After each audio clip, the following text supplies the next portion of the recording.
Please sit with your head, neck and spine in a straight line as we chant the Sadguru Vandanam.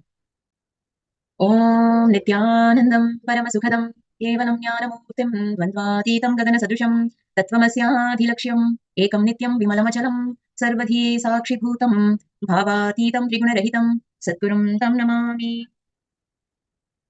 Yes, let's enter into the session.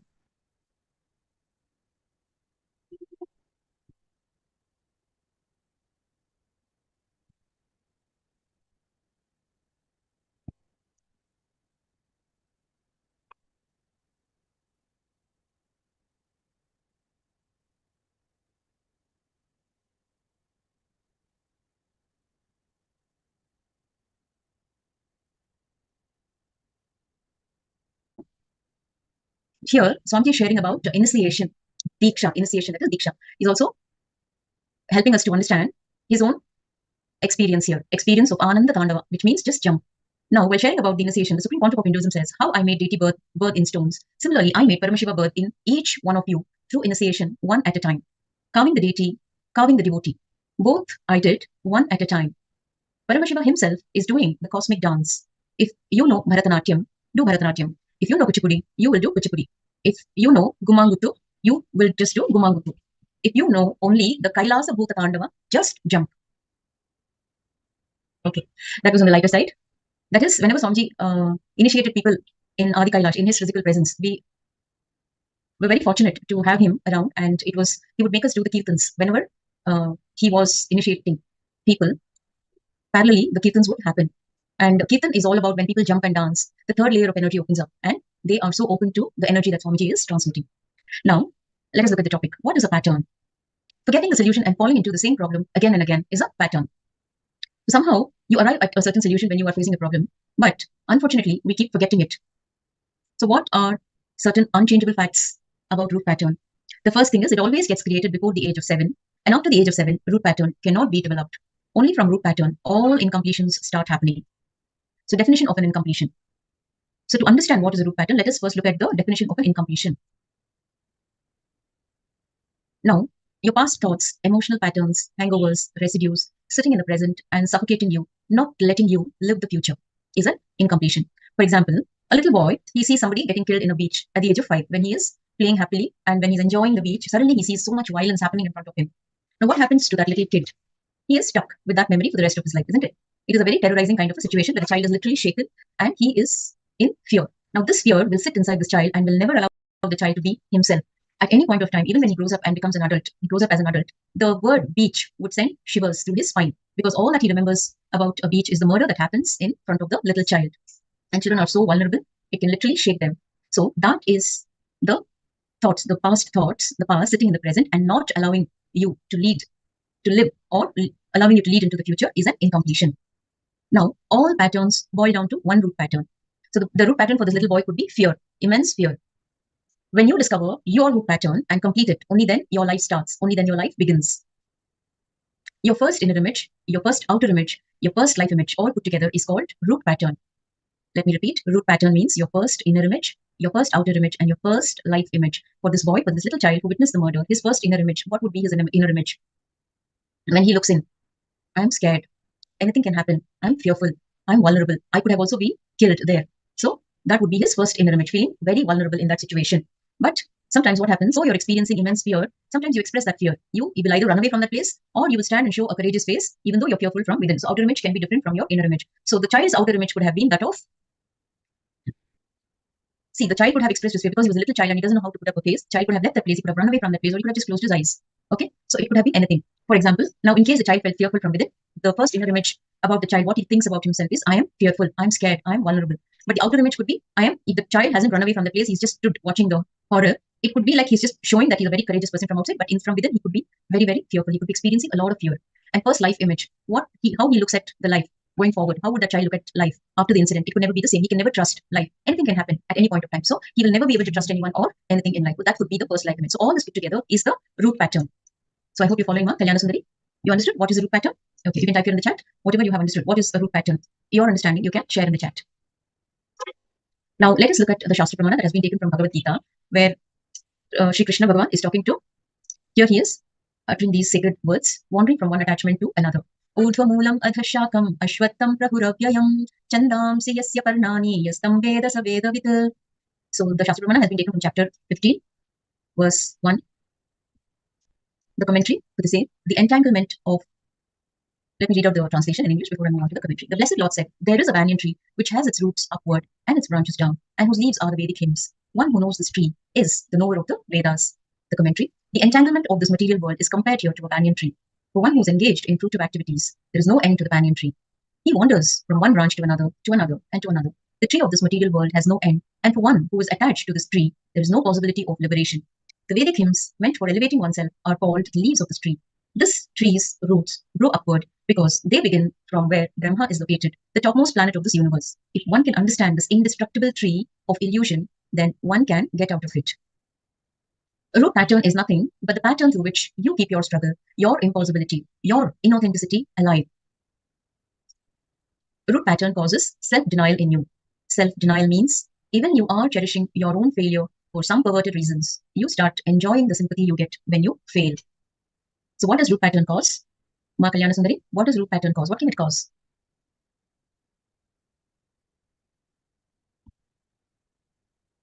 It can cause self-denial. Okay? Yes.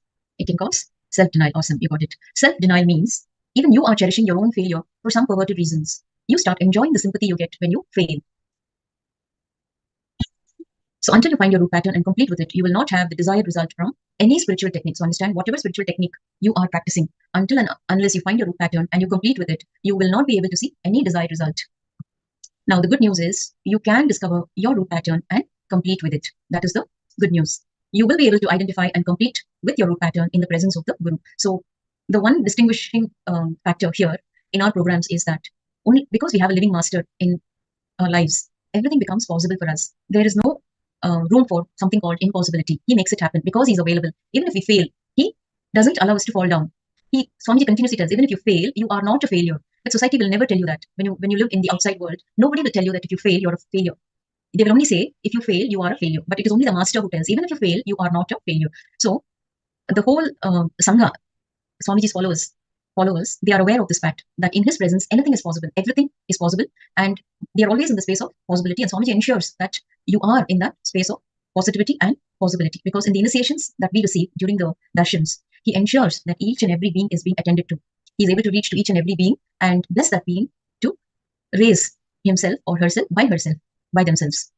So here, in this program, in the presence of the master, not only we will be able to identify our root pattern, we will also be able to complete with our root patterns because of his compassion.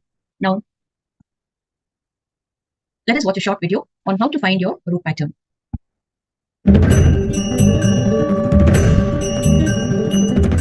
I wanted you to understand this one thing. Please listen carefully. Whenever it comes to deal yourself, you try to be very safe, handle you in a very, like a baby and a rose flower, very cutely, with a light romance, you feel you should be handled. But when it comes to handling others, you become a judge. See, for you, you are a lawyer. For others, you are a judge. Because of this childishness, the many cognitions you build, when you repeat again and again, suddenly all that will start breaking. All that will lose power over you. Very simple. Very, very, very straightforward, simple. Just few lines. Listen to this few lines carefully. 1. Try to remember the earliest, as far as your memory goes, the earliest first time you felt powerless, either by fear or guilt or weakness. First time when you felt powerless. It can be as simple as your mother made you sit on the dining table, or you were playing in the rain and your mother slapped you and dragged you inside the room. So it could have been anything. For example, now in case the child felt fearful from within, the first inner image just about the child, what thrown by your friend or your brother has hit you. Let me read out It can your be translation as simple as this. The Blessed Lord said, there is a banyan tree which has its roots sisters upward don't snatch and me, its brothers branches snatch. down, and whose leaves are Vedic hymns. Sister is the best relationship. I grew up in a large family. Sister is the best relationship. It can be as simple as your mom gave one sweet extra to your younger brother. Your dad gave one cloth or jewel extra to your younger sister. It can be anything.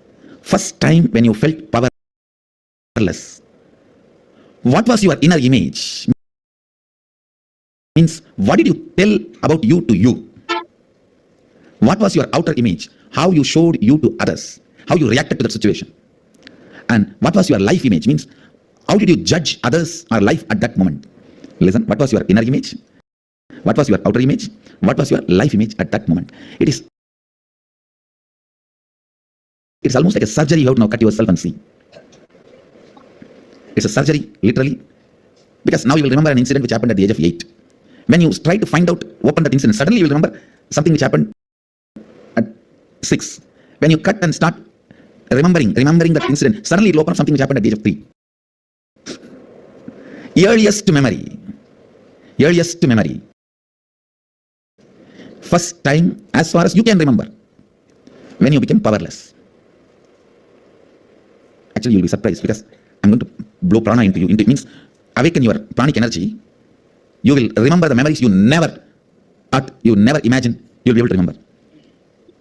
Actually, only now you will see directly what I can do to your mind.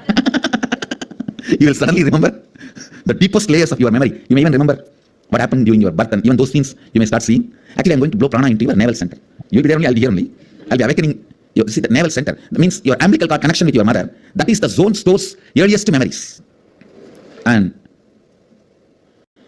if that awakens, means Kundalini enters into the navel zone, suddenly you will see from your birth, when they cut the umbilical cord, from that you will start remembering the memories. I'll give you an example. If a child is playing in the rain, mother just slaps and brings the child and puts him in the house. The first inner image the child will develop: I am powerless, weak, orphan, victim. And the first outer image, even if the child is powerless, it will try to hit the wall or door, cry. It will demonstrate. I'll show you. The outer image it will show is, I have to survive. I'll show you who I am. I am powerful. And the life image, the image it will have about others, means who is in front of the child? Only mother, cruel, demon. You can't tolerate my happiness. See, now you may think, no, my mother did it for my health reason, otherwise I would have caught cold, I would have caught fever, I would have died. All that now you will justify, but at that time, you will not have any of those justification. With that intelligence, you will create only this cognition.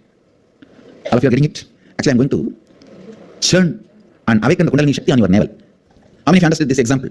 When the child is trapped. There are 3-4 rules. Always root pattern will be formed before the age of 7. So the first incident you find will be before the age of 7. If it is after 7, you will have to dig out and you will find it. Always. The incident will be before the age of 7. That's one. Second, all major sufferings, whether it is physical or mental, you go through in the life will be connected to that root pattern. It is the root pattern responsible for serious physical or mental sufferings you go through. It starts only from there. And blessed are those who complete with their root pattern when they are young or before it manifests as any serious disorder. How many below 30? Raise your hand. You guys are the real blessed. The real blessed. Because it will never manifest as any disease in you. It's killed. Means the poison is destroyed before it can damage any part of you. Of course, others also, poison is destroyed. But now I have to heal the parts which has already been damaged. The toxic mental setup which is already created, the subtle brain grooves get developed based on your thinking pattern. That needs to be completed. Means that work has to be done by tomorrow, next, the few sessions. Before 30, the strong grooves don't get developed. That is almost like a rangoli only. You can wipe it by ordinarily. But after 30, it's almost like they say in Guru Gita says, whatever Brahma writes with hand, Guru wipes by leg. Brahma writes by hand, Guru wipes by leg. So this is the wiping I'm supposed to do. The subtle grooves you develop in your brain with your toxic mental setup.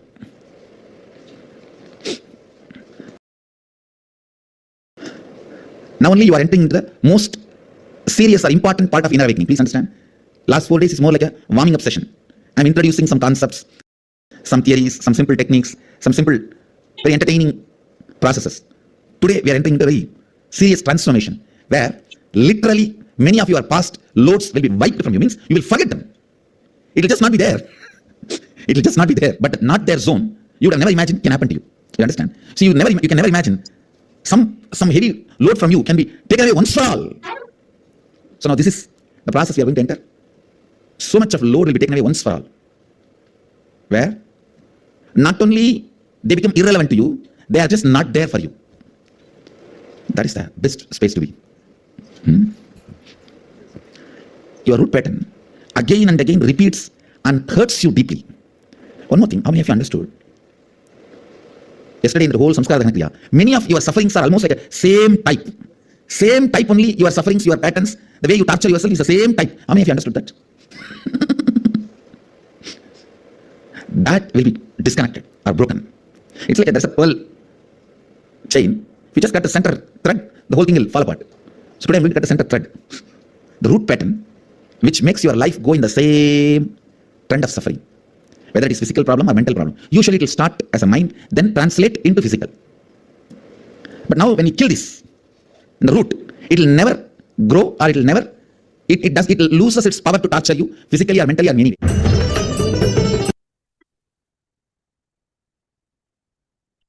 Okay, so let's continue. So here we learned about what is a root pattern and how Swamiji works through each and every being to complete their root pattern. If you have any doubts, you can mention here.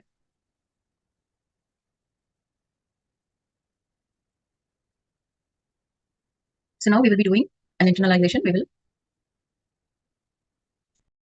please. So now we will be doing a small exercise. We will be finding our root thought pattern.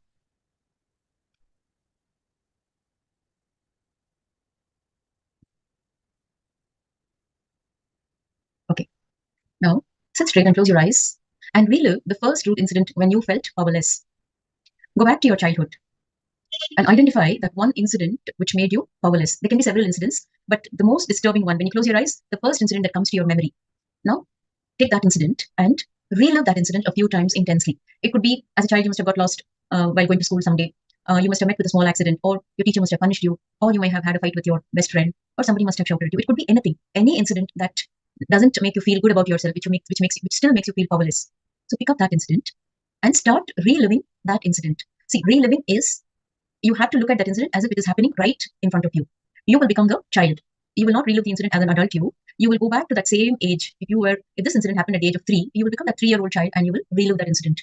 Now you will relive that incident a few times, not just once or twice, a few times. You will relive that incident at least 5 times. Now, when you do that, why we need to relive it so many times? Because every time you relive, you will remember, you will be reliving, you will recount new experiences, whatever the incident is. The incident must have taken place many years ago, so you may not be able to remember all the facts, but when you sit and relive, things will start falling in place. It will start revealing, okay, exactly the way it happened. So you need to sit and relive the incident a few times intensely, like as if it is happening right now in front of you. If you can remember the color of your dress, the color of the walls, the people around you, the smell, anything that you remember, bring it to your memory now and relive that incident. And when you relive that incident again and again and again, your root pattern will become very clear for you. For some of you, it could be rejection. For some of you, it could be fear. For some of you, it could be jealousies. For some of you, it could be withdrawal. Anything. It could be anything. Now, only when you relive, this root pattern becomes very clear. Now, as you remember, as you start reliving this incident, I'm sorry to use this word, remember, we will not be remembering the incident. We will be reliving the incident as it happened. By becoming the child, whichever age this incident happened, you will go back to that incident. You will become the child at that age and you will relive the incident. So when you relive, you will find out what was your inner image from that incident. What is the outer image that you projected in that incident? So your inner image could be like this. It could be sadness. There could be so much of sadness within that you're not able to project or show it outside. You may be showing a different face. You may be showing that you are confident, you are courageous, you are bold. It could be anything. So what was your inner image? I'm just giving you examples. Only when you go back to the incident and you relive, you will understand what is your inner image from that incident, what is the outer image that you projected in that incident, and what is the life image you created from that incident. Okay, so we heard Swamiji just now in the satsang where he spoke about the root pattern, identifying our root pattern. So now we will do this exercise. Close your eyes and start reliving the first root incident when you felt powerless.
You can slowly open your eyes. Om Shanti Shanti Shanti. So, Makalana Sundari, you were able to relive the incident, ma? You were able to identify the root pattern? Okay, you look very emotional. So, I'm sure you were able to identify your root pattern. So, in the next segment, we will be learning how to deny all kinds of suffering. See, you are under the guidance of a very powerful master. So, identifying the root pattern is your job, and how to complete that pattern and how to fill your life with bliss is the master's job. Okay, so you're in safe hands. So, now let us look into the next segment where we will learn how to deny suffering. Once you come to the master ensures that you walk out of all troubles. You are not your old self anymore. You become a new being. It's literally a new birth when you come to the master. Okay. Yes. Wonderful. So now let's enter the next segment.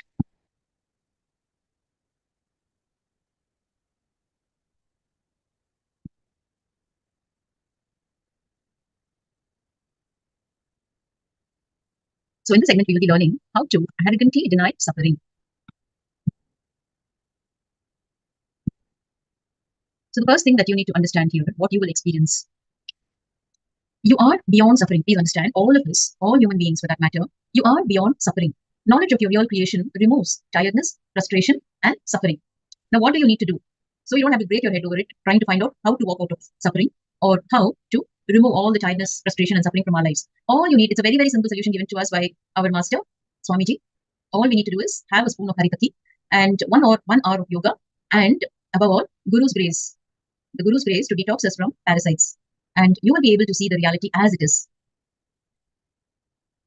That is what you are going to experience. Please understand that you don't have too much suffering when you think of a billionaire, but you will have too much suffering if you see people happier than you, and you think happiness is only your birthright. Isn't it? When we see somebody being very happy, laughing all the time, what is the thought that happens inside you? That person is more luckier than you, isn't it? That is the feeling you may be having, but your understanding is going to change. After this session, you will have a whole new understanding. So first thing is, you are beyond suffering. Here in Swamiji's own words, when I say you are nothing but suffering, when I say you are beyond suffering, both the statements are true. Both the statements are true, that you are nothing but suffering, and also you are beyond suffering. If you identify yourself as you are suffering, that is you. If you identify yourself as I understand you, you are beyond suffering. So your nervous system may be anywhere in this friction, but you are beyond suffering. Please understand, you are beyond all kinds of suffering. The Upanishad declares Prajnanam Brahma, which means intelligence is God, common sense is God. Now, if someone or something is not working out, just give them a farewell. That's it. And change your life. So very boldly here, Swami is declaring, if something or someone is not working out, just give them a farewell, which means if there is continuous suffering, if you're not able to have any kind of breakthroughs, then give that suffering a farewell.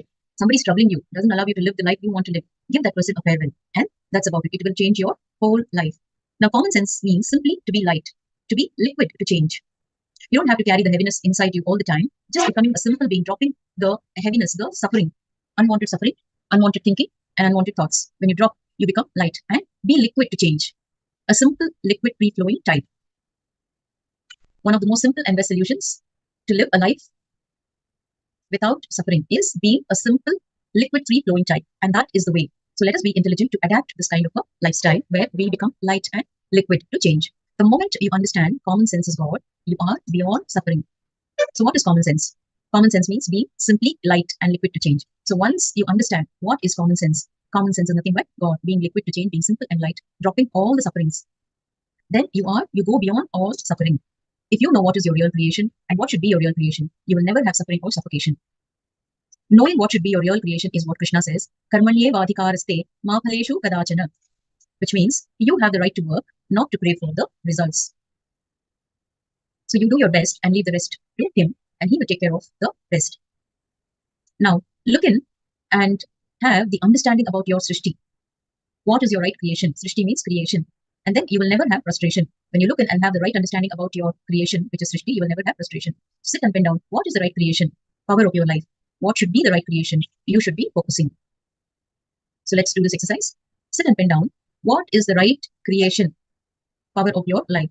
What should be the right creation? You should be focusing. For example, if you had a life filled with suffering, filled with all kinds of ups and downs, now what should be your right creation? How do you recreate your life? So whatever you want, you can pen down. The way you want your life. Creating the right kind of life, you will be doing that. You are going to be the author of your life now. Okay? You have the freedom to have the right creation power of your life. Understand? So sit and pen down. What is the right creation power of your life? What should be the right creation? You should be focusing. So let's start writing.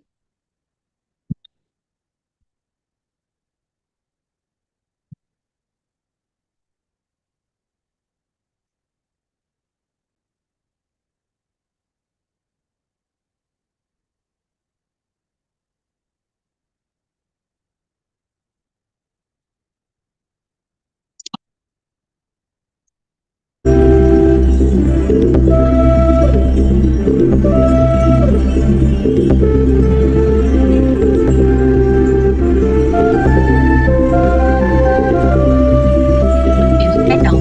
Think through. Internalize.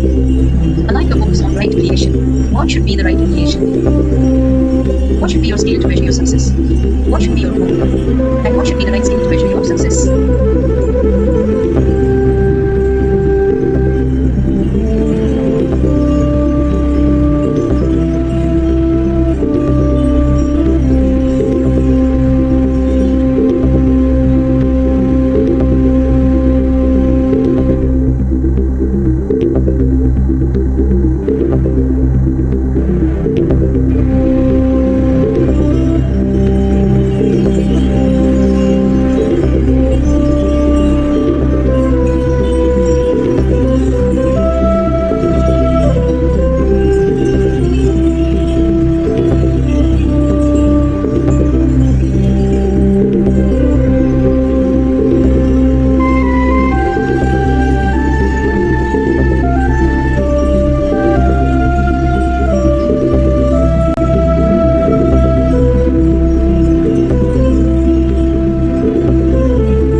Yes, you can relax. You can relax. Let's continue. Now, so if you have written down what should be your scale to measure your success, what should be your goal, and what should be the right scale to measure your success, if you have written down. Now, keep it with you. You will require whatever you have written. It will be useful. And there will be many more continuation exercises. So, in the best interest of time, we need to move ahead now. Now, the logic of life is not mathematics of your mind. When you attempt 10 times, 5 times if you have failed. If you have failed 5 times you will be successful. In that level, your logic and mathematics is one and the same. When you raise your attempts to 100, in 100 attempts, even if you fail 25 attempts, you will be successful 100 times. Then the logic changes. When you are infusing life into you more and more, the logic changes. Your agenda does not change your life. Your consciousness changes your life. So start attempting thousands of things simultaneously, spontaneously, intensely, and continuously. The more number of hours you are awake, fresh, available for yourself and others, that is the success of your life. So focus on maintaining that. If you need to do yoga, if you need to stop eating, go for juicing, go for that.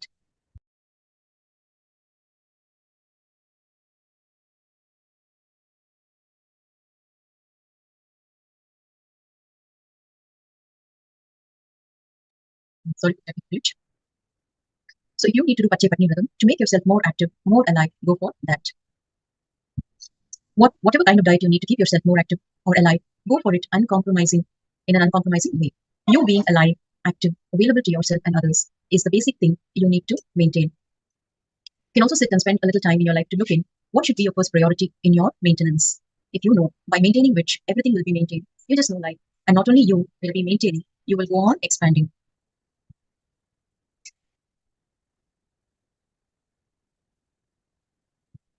So if you know, by maintaining which everything will be maintained, if you just know life, and not only will you be maintaining, you will also be continuously expanding. So on that note, we come to the conclusion of the segment. Yes. So now we will conclude the segment with the Purna Mantra. The next Acharya will take over the next segment. Let us sit with our neck and spine in a straight line. Put your hands together in the Anjali Mudra. Let us chant the Purna Mantra. Om Purnamada Purnamidam Purnat Purnamudachyate Purnasya Purnamadaya Purnamevavasishyate Om Shanti Shanti Shanti Hari Om Tat Sat Sarvam Yogavashrinthyanda Paramashivam Padukarpanamastu Om Nithyanandam. Thank you all for your participation. Let's wait for the next Acharya. Thank you, ma'am. She's here. Nithyanandam Rai Maisumi.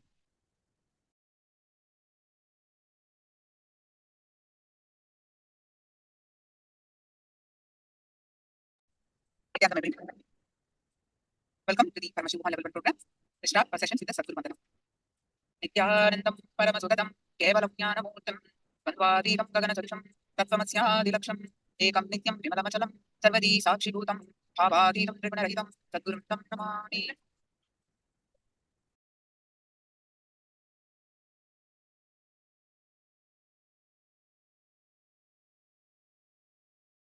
Now let's start with the manifesting the power of third eye. So please go ahead and post your powerful cognitions from Living Enlightenment book.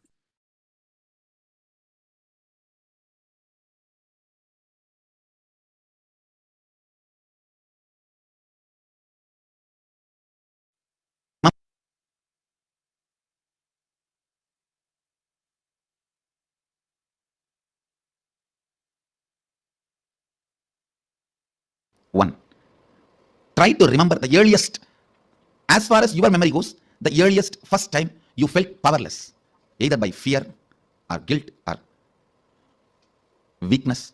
First time when you felt powerless. It can be as simple as your mother made you sit on the dining table, or you were playing in the rain and your mother slapped you and dragged you inside the room, or just a stone thrown by your friend or your brother has hit you. It can be as simple as this, or your sister snatching the ice cream. Now, usually sisters don't snatch, only brothers snatch. No, I've seen. Sister is the best relationship.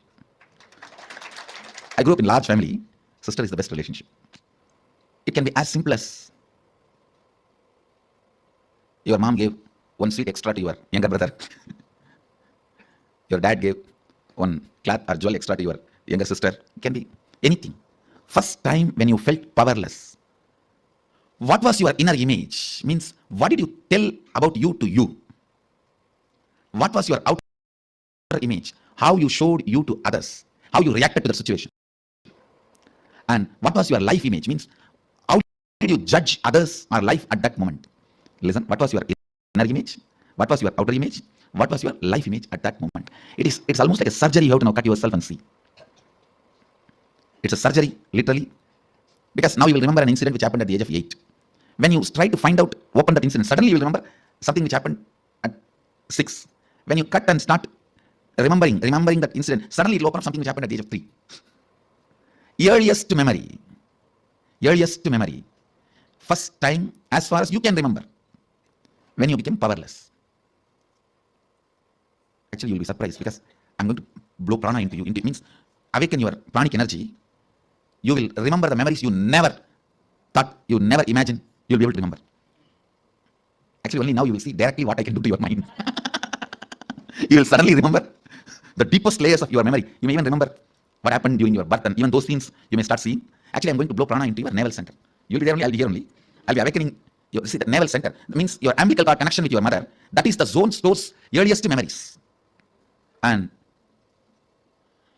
if that awakens, means Kundalini enters into that navel zone, suddenly you will see from your birth, when they cut the umbilical cord, from that you will start remembering the memories. How many of you understood this example when the child is dragged? There are 3-4 rules. Always root pattern will be formed before the age of 7. So the first incident you find will be before the age of 7. If it is after 7, you'll have to dig out and you will find it. Always the incident will be before the age of 7. That's one. Second, all major sufferings, whether it is physical or mental, you go through in the life will be connected to that root pattern. It is the root pattern responsible for serious physical or mental sufferings you go through. It starts only from there. And blessed are those who complete with their root pattern when they are young, or before it manifests as any serious disorder. When you complete with your root pattern, the collective, your family's root pattern will stand in front of you. Complete that.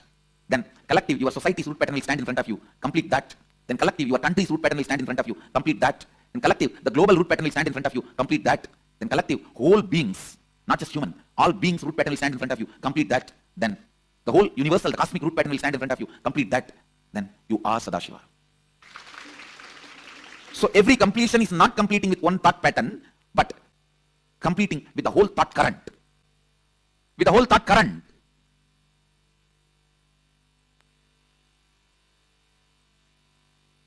If you have a slight tiredness, boredom, headache after you wake up, change everything. Not just your pillow or bed. Everything. I'm not talking only about external, internal. Change everything. The way you think, the way you perceive about life, the way you perceive about death, the ideas you have about God, the ideas you have about the universe, the ideas you have about you. Say, na iti, not this, not this.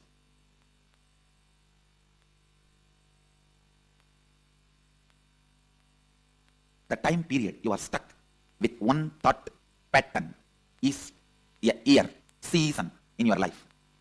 The time you are stuck in what thought current is. That is why whenever you complete certain thought current and enter into a new thought current, whenever you are initiated into a new thought current, Vedic tradition calls you newborn. Please recite the first verse along with me. Keneshitam patati preshitam manakena pranaha pratama praiti yuktaha. It is not only Gurukul kids chant.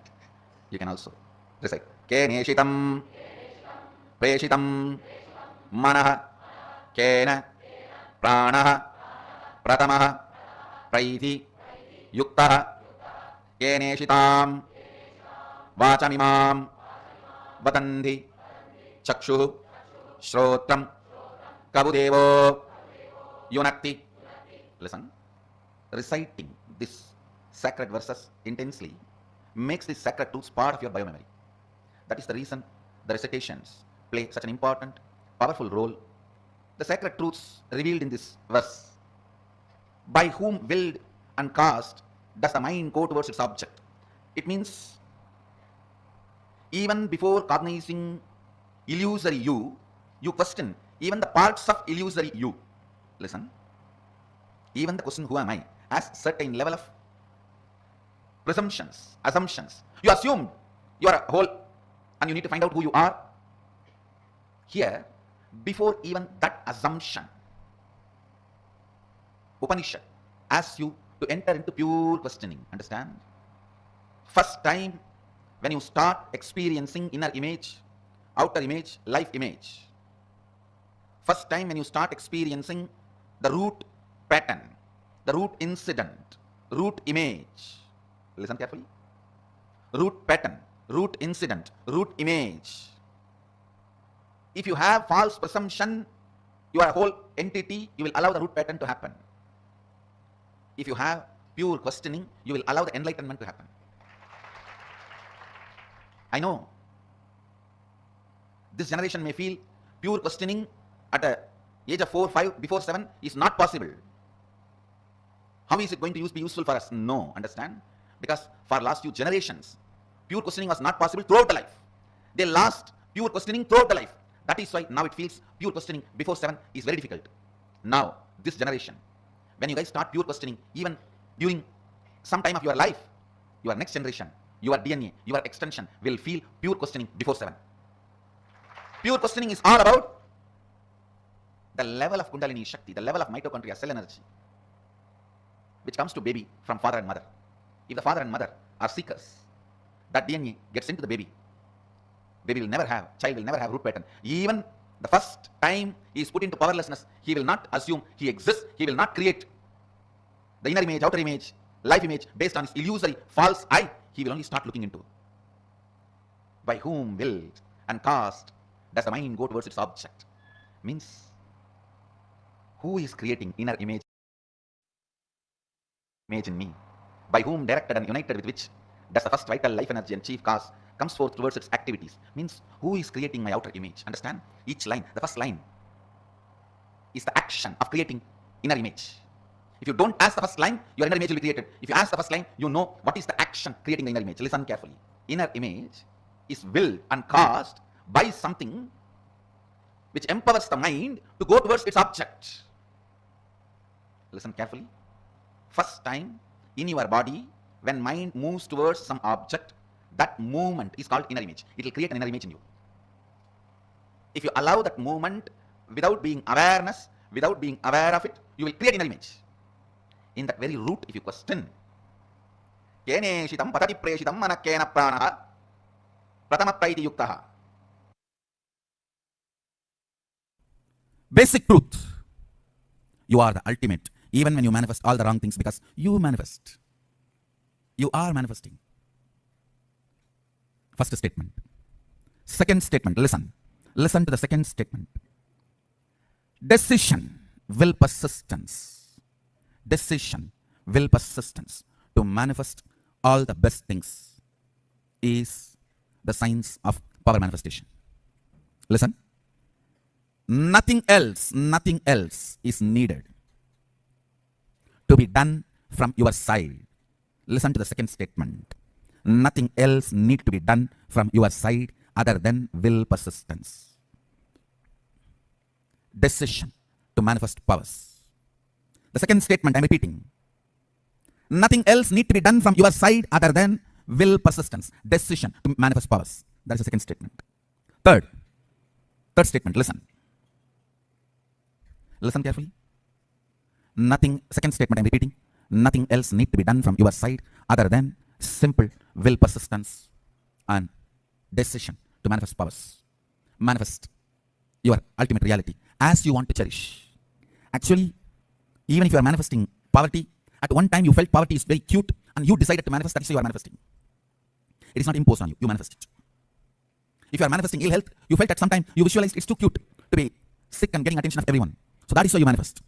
If you are manifesting the victimhood mentality, at one time you enjoyed it, cherished it. That's why you are manifesting. Listen carefully. Everything you manifest, even now, you manifest. So, your decision to manifest what you want and will persistence is only required for you to manifest powers or whatever you want in your life.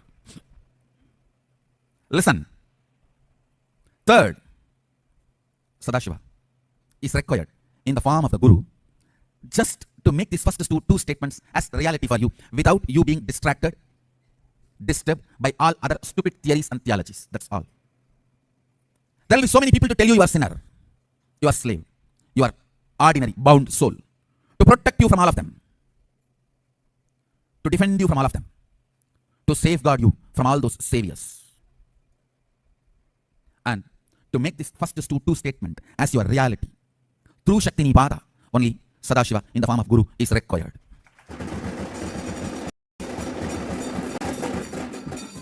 These three statements I'm repeating. I want to repeat again and again. Maybe even if you guys repeat it 108 times, it will be good. First statement, you are the ultimate, even when you think you are manifesting wrong things in your life.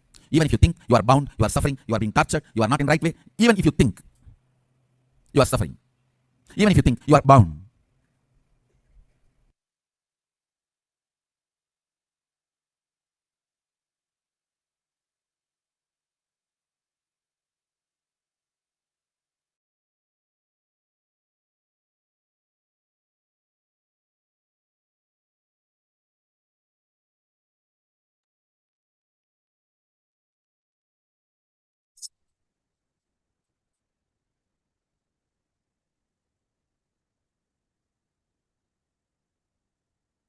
If you have any questions, please do post. And now we're going to do one internalization exercise to find out our root pattern.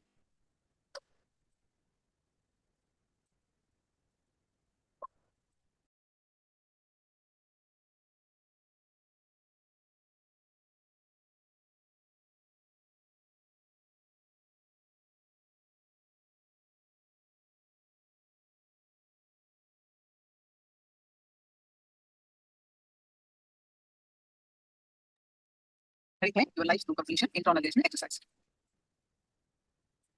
Root patterns always gets created before age 7. So after age 7, root pattern cannot be developed. Only from root pattern, all incompletion starts happening. So what is an incompletion? Your past thoughts, emotional patterns, hangovers, residues sitting in the present and suffocating you, not letting you live the future. All patterns boil down to one root pattern. Now, identify the earliest incident which made you powerless. What was your inner me? How you describe yourself from that incident. What is the outer image? How you project to others. You projected in what in that incident. And what is the others image? Life image. Belief about the world and life. What is that life image you created from that incident? When you try to find out, open that incident, suddenly you will remember something which happened at the age 6. When you cut and start remembering that particular incident at the age 6, suddenly it will open up something which happened at the age of 3. So find out the incident, earliest incident which made you powerless.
All of you are done?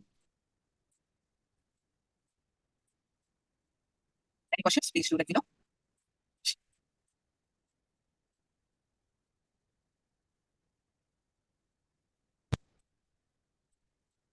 Now let's learn the completion technique. Self-completion using a mirror. With the root incident that you identified, start doing self-completion using a mirror. Go through all the situations, incidences from your earliest memory till now. Look at all the incidences you have organized in each of these situations. Identify the dominant pattern that repeats again and again in many of these situations.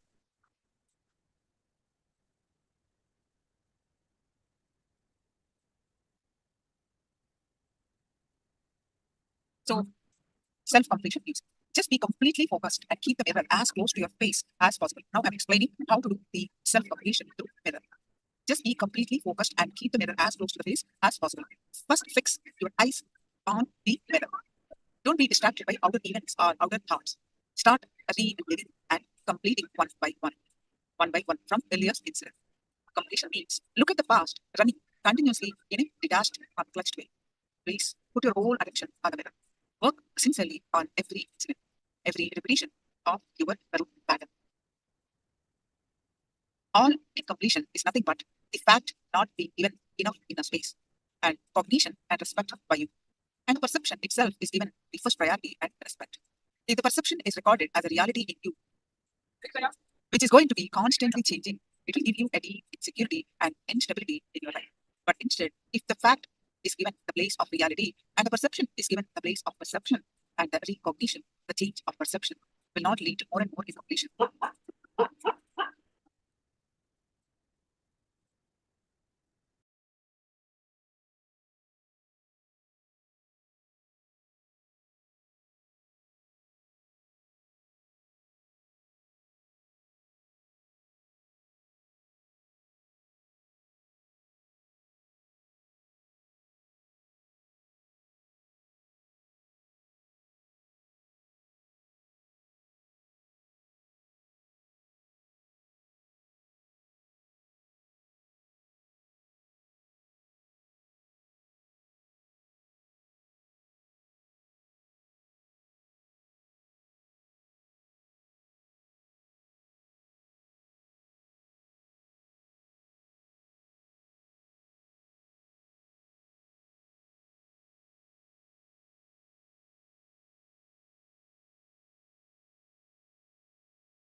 Now, see how you get five examples of perception influencing you as a fact and forcing you to take decisions, and fact influencing you as a perception and forcing you to take decisions.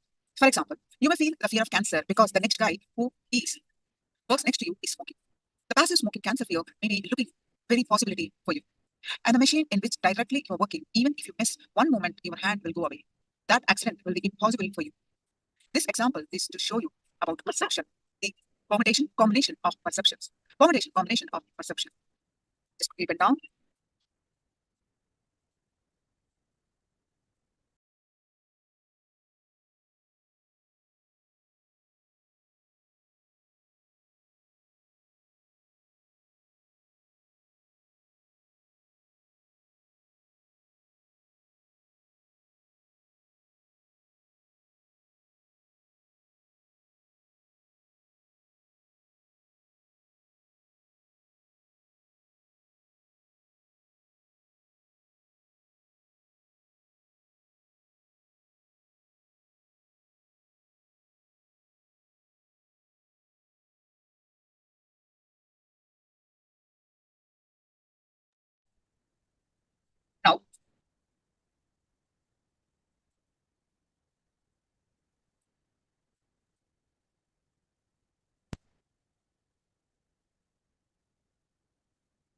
to let me know if you have any questions.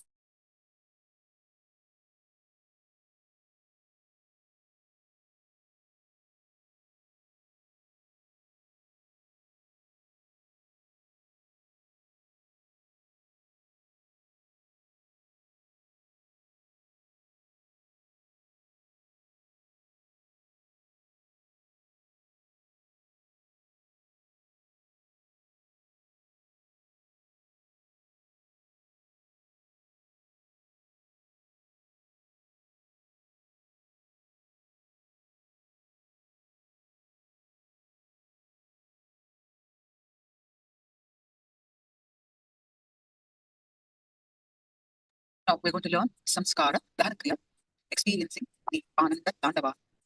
Just jump.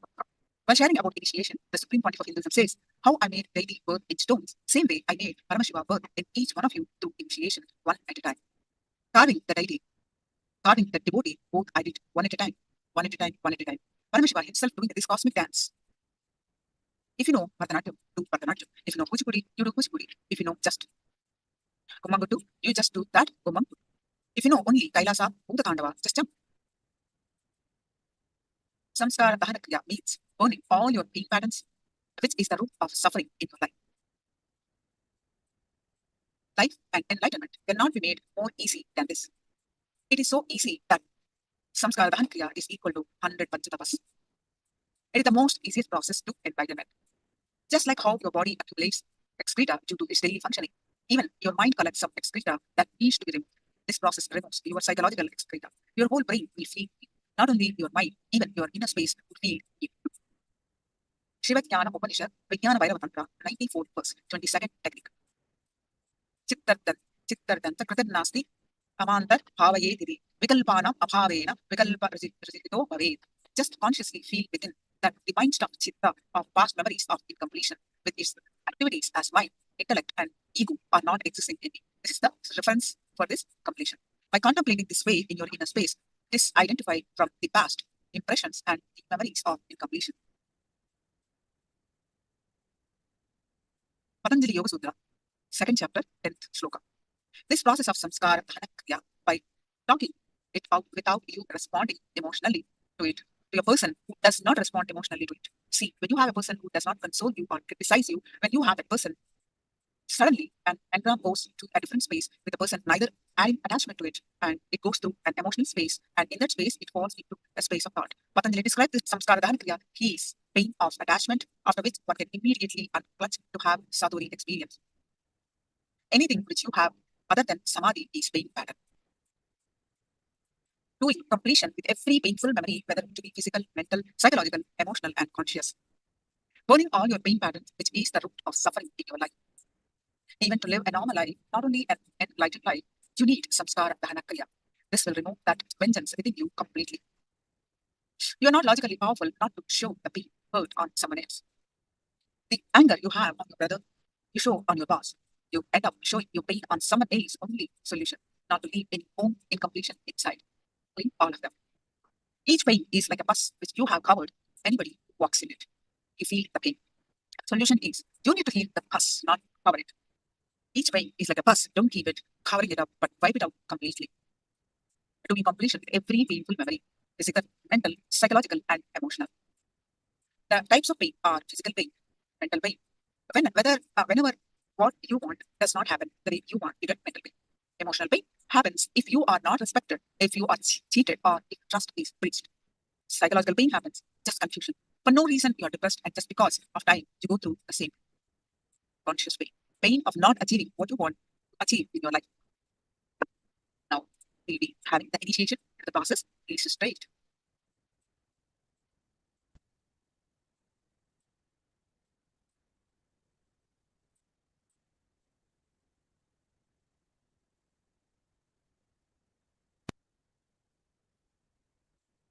Initiation into samskara dhanakriya. One of the best process, best day of the inner awakening. Please understand. In these 21 days, I will say some 3-4 days are the best days. Means just in the 3-4 days, your Kundalini energy awakens so much. The cleansing happens in your system so much. All the 21 are best days, that is different. All the 21 are best days of your life. These 3-4 days are the best days of inner awakening. I can say best days. when we are going to work on past life regression, when you are going to work on death, actually I'll be guiding you, then push you to death, then to the past life, and step by step I'll be leading to a different space of completion. So in this, I can say that bestest days, 4 days. If I have to choose 4 days, that will be today, Samskara Dahana Kriya, and when we work on death, and when we work on your past life regression, past life. And the day we bring you to the completion with the team. Means when you learn to be in the space of completion with everything around you. These 4 days, I can say, it's the bestest of inner awakening. Of course, every day some celebration, something goes on. Understand, today is going to be the unique and the powerful process. See, it's like each pain you have in your life is like one wound with a pus, you covered it. You put a nice carpet on it and sprayed a room freshener, scent, everything. But has it healed? No. It is there. That is why anybody walks on the carpet, you are boiling inside. Because under the carpet, your own wounds are there. Like that, you see anybody in your life inside that agitation. Every wound you carry, it might have been the anger with your younger brother, but you will be showing it on your boss. Please understand. The wound might have been created by the incompletion with your younger brother. But you are not logically that powerful to show that only on your younger brother. You overreact for your boss because of that wound and incompletion with your younger brother. How many of you understand what I am saying? Your younger brother created that incompletion at the age of when you were 12. And now he may not even be living with you, may not even be alive. Whether he is living with you or not, even whether he is alive or not, that doesn't matter. But you will be showing that incompletion and anger to your boss with whom you have to live. How many of you think this has happened experientially in your life? Showing the wound of somebody on others. Raise your hand, let me see. The only solution is not to leave any wound inside. Any incompletion inside. Not to leave any incompletion inside, any wound inside. The only way is doing completion with every painful, physical, mental, psychological, emotional. Physical, all of you know, if you are hurt. Mental, whenever what you want does not happen. Whatever you want, if it is not happening the way you want, then comes mental pain. And emotional, if you are not respected, if you have been cheated, if your trust is breached, that is emotional. And psychological, which is a confusion. Psychological pain means just confusion. You don't know why the pain is, what is the pain is. For no reason you are depressed. The moment it becomes evening, 8 o'clock, you are depressed. Why? Nobody knows. The moment it becomes morning, 9 o'clock, you are stressed. Even if it is not working day, holiday, you are stressed. Even on the holiday, you have to remind yourself it's holiday, it's not working day, so don't be stressed. How many of you experience this? Raise your hand. So just because of time,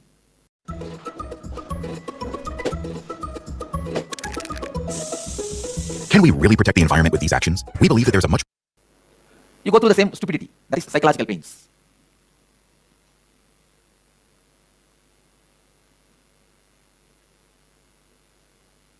Whatever pain you went through in your life, go back to the root pattern, from root pattern, whatever you remember.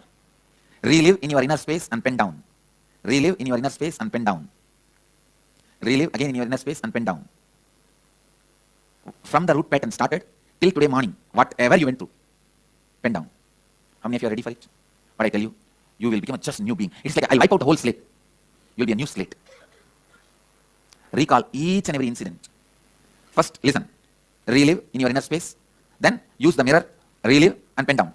Or you can relive in your inner space, pen down, then relive in the mirror. But all three has to happen. Reliving inside, penning down, reliving again in the mirror.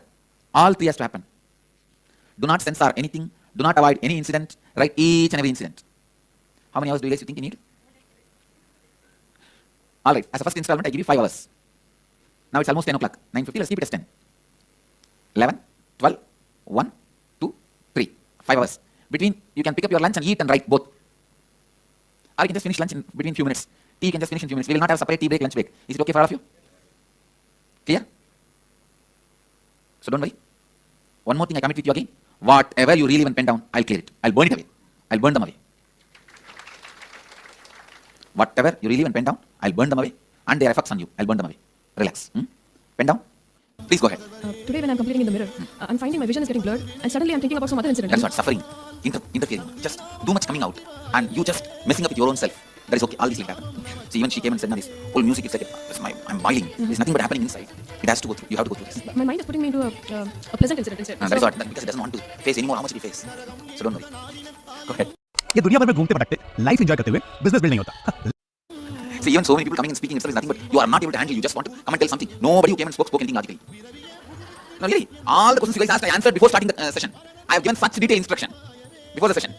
And no question was something which I have not explained before I started the session. How many of you understand that? It is just they are not able to handle, so they come and tell something. I also listen. That's all. Now I'm sitting here just to listen and heal you, help you, support you, and lubricate you to go through the process. That's why I'm sitting here, encourage you and make you walk through in this and clean you. So otherwise, whatever questions you asked, it's all just already answered. But it's okay. I'll answer. I'm really scared that life is full of painful incidents, and I can't completely explain. Say life is full of painful incident because we did not learn to handle it. See, it's like a person who does not know driving. For that person, the road is full of accidents. But who knows driving, for them, it is not full of road is not full of accidents. So I'm going to teach you driving now. I'm going to teach you the completion. So don't worry. Yeah, but the garbage is too much to put out. So What I'm saying, if you are going to clean only, it is too much to put out. You are only going to name it. I'm going to burn it out. So do it. Thank you.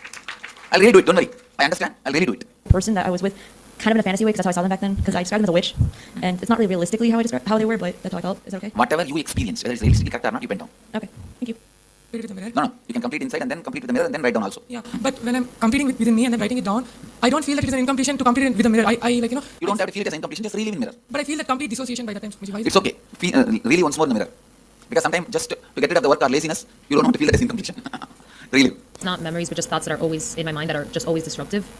Yes, How do I you can pen down even those thoughts. How do Just I individual relive- thoughts. How do I relive that in the mirror? No, that is okay. You just pen down those thoughts individually. You don't need to relive them. Okay. But sometimes when I start writing, like a bunch of memories come up, and I'll write down like too many things, and then get really overwhelmed when I'm trying to look in the mirror and like complete with them. And now that we have not that much time left, I'm wondering like, should I go back over what I wrote and make sure that I like did it really thoroughly, or because new memories keep coming up now too, and I'm just like, No, I think don't worry about the time. I can go on extending. Please, whatever comes up, pen down. but like the things that came up, like for example, I would write down like a few sentences about something, but then it would kind of No, connect. you will have time to complete them also. So don't worry. Should I go back to those now, or just keep No, with the new things? keep writing the new things which is coming up. Okay. It's in both dice or else in any one of dice? Do we need to relive the thoughts in any one of die or else? Both eyes will get into the both eyes. And the mirror you are going to visualize. That's all. Because See the mirror like a TV. That's all. The elements separately. The physical pains you went through, memories and all that. They may not be directly connected to psychological or emotional mental pain. Separately they will be completed. So whatever problem we have now will also disappear. Yes. That is what I'm saying. Permanent damage is done to your body. And mind by the root pattern will be cleared. Go ahead. Please go ahead. Swamiji, this is the first time I'm doing this in your presence.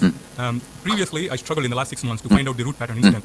But 2 days ago, the one which I found, so far I might have done, 100 times completion for it. I still feel like doing.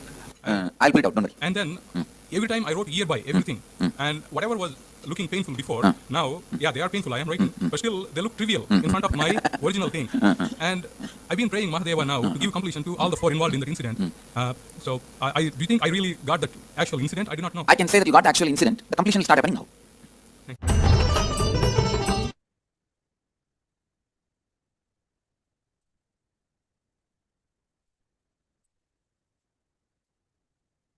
Now, please sit with the Shariri Darshan, the Atmukti of Swamiji. Have pen and notepad, water, and be comfortable. Before you do the Samskara Dhanakya, you need to be comfortably seated because it takes some hours.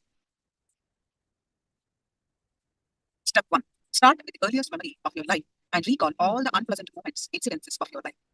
As you recall each incident, relive it in your inner space intensely. Go back to the same situation, same emotion, same thinking, same understanding, same experience and same power, same identity, etc. When you relive, go back to that same identity, experience the same identity and feel your identity. Relive how you cognized, expounded, cognized, responded. This will make you realize how you have grown or shrunk with the context of reliving your identity to this process.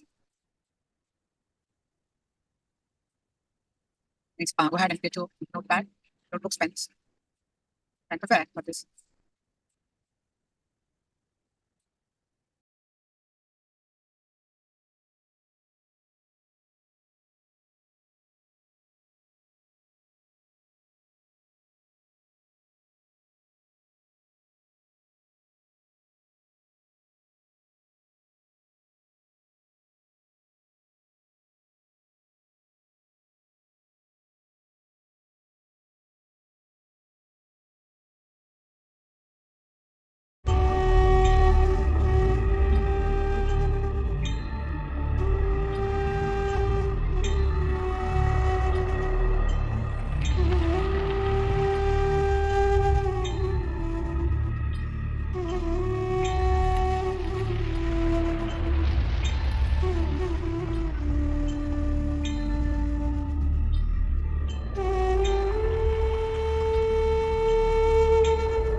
Now, in vertical, if I see some parts and wonder how my past life was, it has a lot of meaning and could be healing.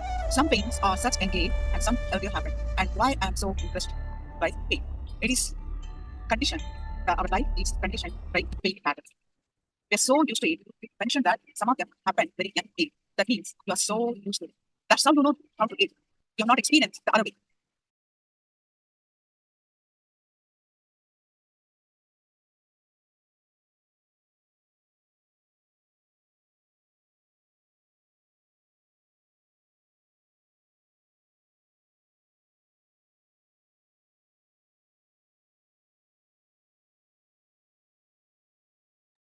So you have not experienced the other way. See how we talk, the way we talk. This is how we got trained as a kid from our mother. So our mother tongue is so natural for us, right? So you are conditioned to speak the mother tongue. Similarly, the same patterns. We are so conditioned like that. And samskara dhanakriya, what we just learned, the time that you spent here is not enough. There are so many, as you mentioned in a comment here in the chat. There are many, for each one of us, there are many, many people. If you consider our whole life, since beginning, there are so many. So whenever you get an opportunity, take time for yourself. Sit with yourself, listen to yourself, as you start writing. It doesn't matter, keep writing, keep writing, keep writing. Initially, it looks so bad. At least, Swamiji recommended to do 42 days. Every day, doing this procedure.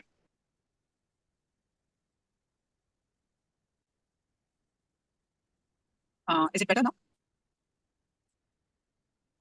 Better now?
Is it better? Are we audible properly?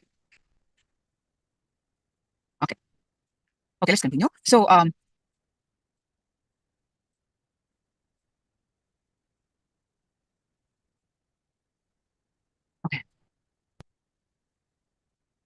Yeah. So, what I was trying to say is that the samskara dahana kriya, it is like as if a house is so dirty means for years it is not been cleaned. So much cobwebs, wherever you see dust, wherever you see junk. But that house is so valuable, you can just leave it. The junk is there, right? The accumulated junk, you have not been cleaned for like say 30 years. But because 30 years the house is not clean, you just don't discard and go to a new house, isn't it? So you try to make sure you get it clean. Because it's not been cleaned for so many years, it takes some time to clean. There will be hard rust. Some might need some repairs. No. So in the similar way, all our pain patterns for years accumulated, repeated, hardened patterns. When we do with samskara dahana kriya, we can complete every day for next 42 days. Spend quite a bit of time. Allocate for yourself and do this, and it's really worth it. It's like a deep cleansing of your being. Now, let's see frequently asked questions.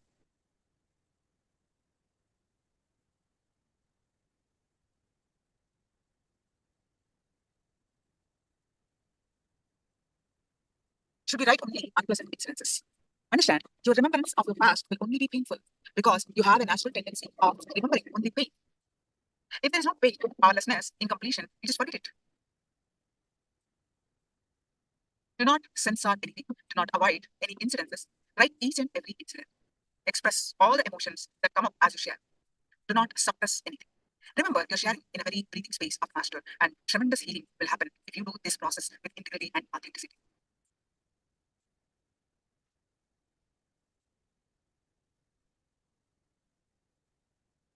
Great steps in chat, and you can also find easily the samskara dahana kriya. Spend some time, considerable amount of time actually, and you see the result. Otherwise, we carry lifetime after lifetime of these patterns. It's not possible to complete in just one session. You have to do it on your own or form a group and together do it. In our Sangha, there are groups, they form groups, and they do it almost over 3 months. Continuously, every day, they do it.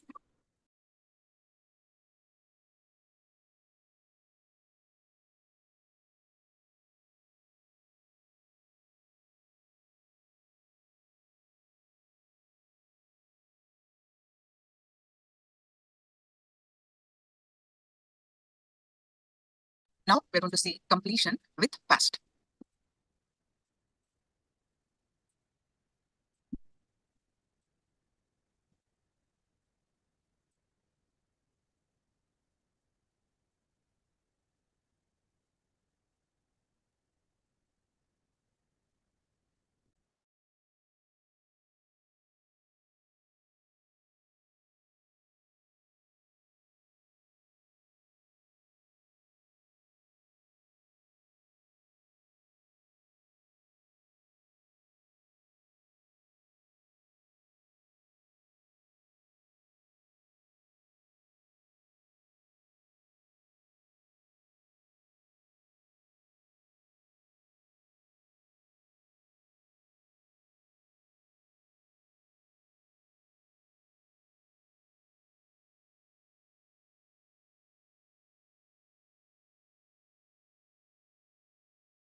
Beautiful sharing. Kalyan Sundari saying, it has become a habit to do completion before going to sleep for over a year now.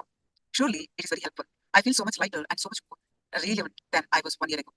Yes, see, I have some basic questions. For many people who say they don't have time and they don't do it, my question to them is, since childhood, we were taught to take care of our body, isn't it? We brush our teeth. Whichever country you're in, right? Across the world, we brush our teeth. We take shower every day, isn't it? We brush our teeth. We take shower. Can you live without brushing? Irrespective of wherever you are, whichever country you are.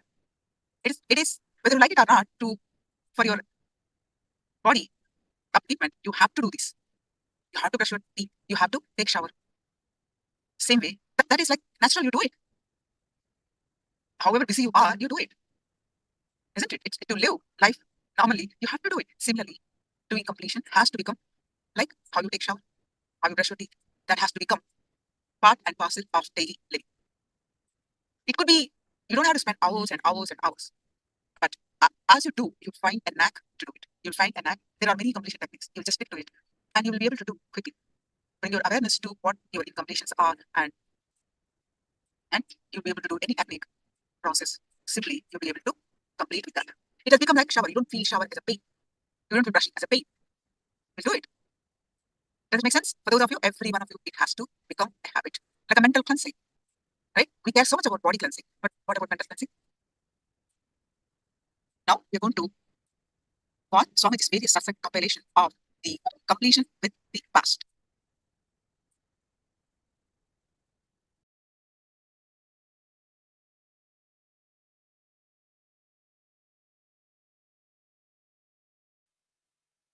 What is incompletion? Past interfering into the present and try to manipulate the future. That is incompletion. Your memory form you carried in the past, entering into the present and trying to destroy the future form is incompletion. You can always see, whenever you have a pain, guilt, powerlessness, incompletion, you will be visualizing, imagining your own form in a deep suffering. You will be visualizing, imagining your own form in a disgusting way. Look inside. Please understand, I am giving you a very deep insight.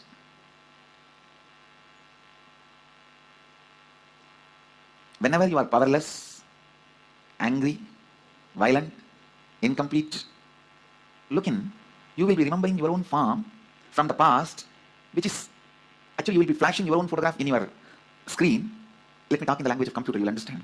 You will be running your own photographs in your screen, inner space screen, which is taken during the very sad, depressed moments. What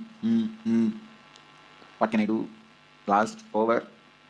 That kind of the photographs, which you have taken at the wrong moment and preserved, stored in high resolution, in a stupid way, in your inner space, you will go on be replaying them. See, whenever you are powerless, you are not going to remember the full smile photograph of you, or the ecstatic photograph of you. When you remember that, you are going to be in the space of completion. The deha, form you carry during incompletion, just by remembrance awakens the same incompletion. Understand? Just by remembrance, something can bring incompletion or completion. The moment one incompletion is triggered by somebody, then that's all. You don't see the world anymore. The world does not exist, only my world exists. That is what is meant by the great Mahavakya, Jagat Mithya. What you perceive, somebody, then that's all. You don't see the world anymore. The world does not exist, only my world exists. That is what is meant by the great Mahavakya, Jagat Mithya. What you perceive as my world is Mithya. Because a small incompletion, the moment it got triggered, it gets triggered. A small incompletion, the moment it gets triggered, you stop seeing the world and you are deluded in my world.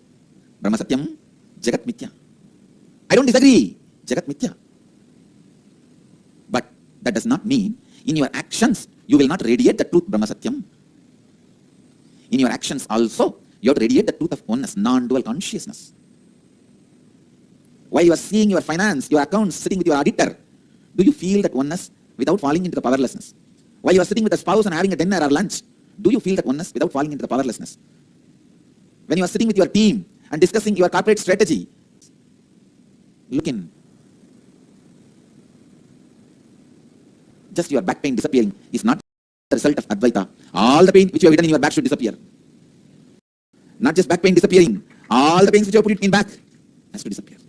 Suddha Advaita Sukhabodha Jnanam.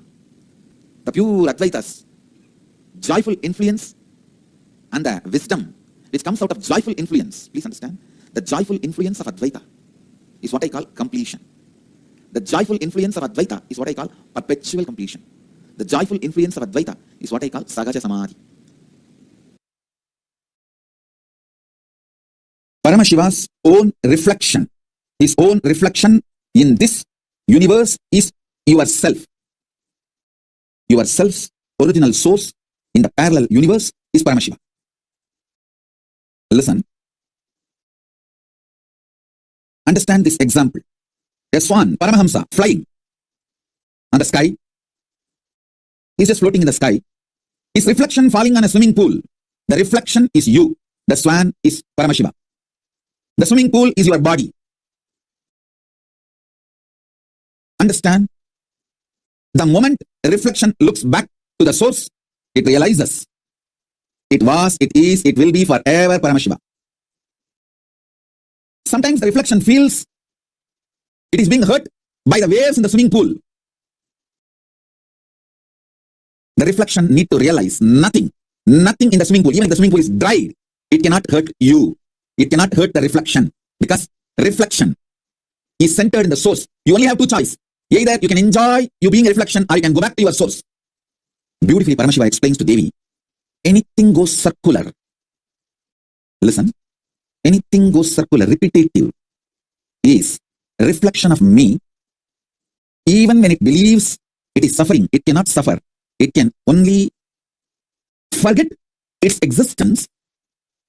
In the delusion, it can force itself and imagine itself as if it is suffering. When that reflection looks back at the source, it realizes it is Paramashiva. It can never suffer. Listen. Listen to this. Deeply. You, in the parallel universe, is Paramashiva, the great swan floating in the space. The reflection of that great swan on the swimming pool in this universe is your individual self. The swimming pool is your body.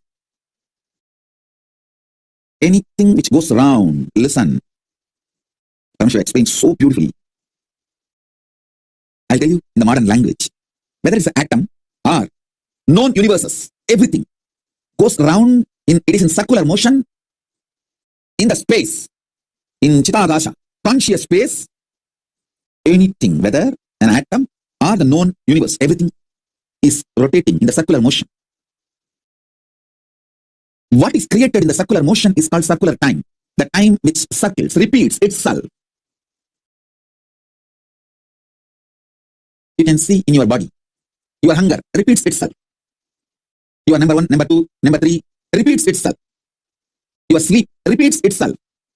Your patterns repeat themselves.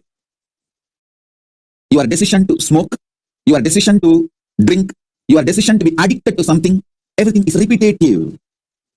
Understand? Anything which repeats is in the circular time motion. It is within the field of Nirantaratva but not Nityatva. It is within the field of Nirantaratva but not Nityatva. If you know, anything which repeats does not hurt you, cannot hurt you. You are liberated from time. You are liberated from Kala. Among the 7 dimensions of the time, space before the past, past merging into the present, present evolving as future, future merging into the space beyond future. So totally in this 7, the space before the past and the space after the future is established in Nityatva, eternity. Past, present, see, listen.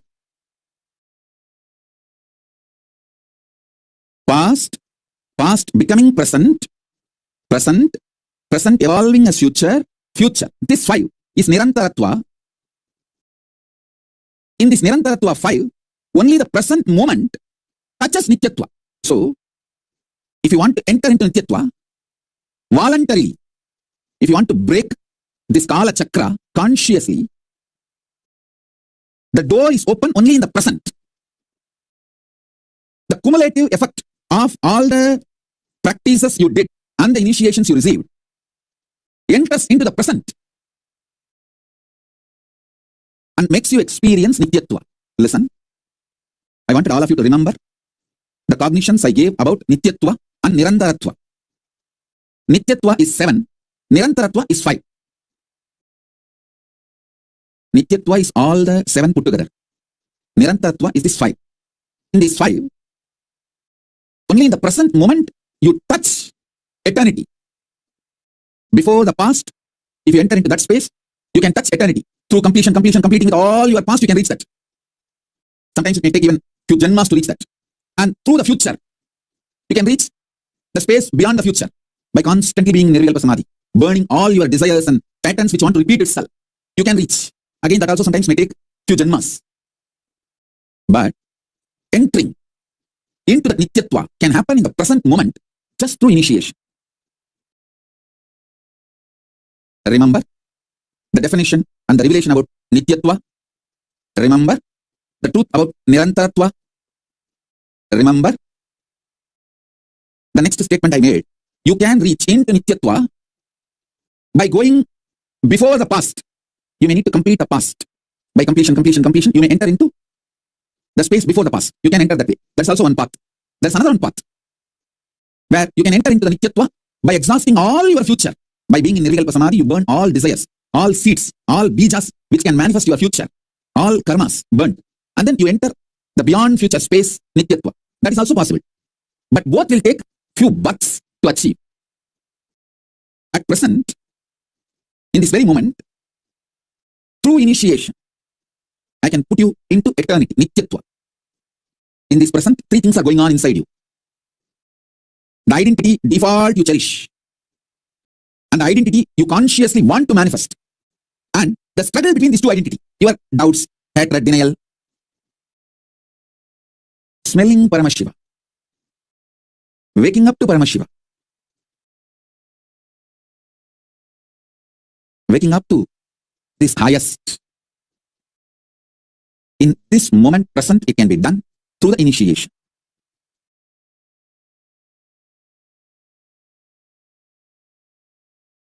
So understand.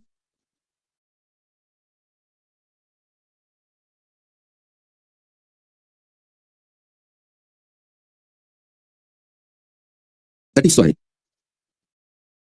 always the ultimate manifests through initiation. Small things you can achieve on your own through tapas. But the ultimate is done only through initiation. It is only the transmission of lamp from fire. The fire is lit. From a lamp, living lamp, another lamp is lit. So, smelling Paramashiva. Waking up to Paramashiva. Waking up to this highest. In this moment present, it can be done through the initiation.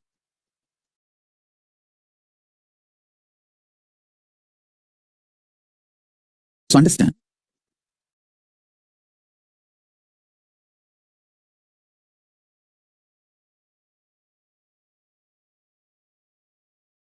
That is why always the ultimate manifests through initiation. Small things you can achieve on your own through tapas. But the ultimate is done only through initiation. It is only the transmission of lamp from fire. The fire is lit. From a lamp, living lamp, another lamp is lit.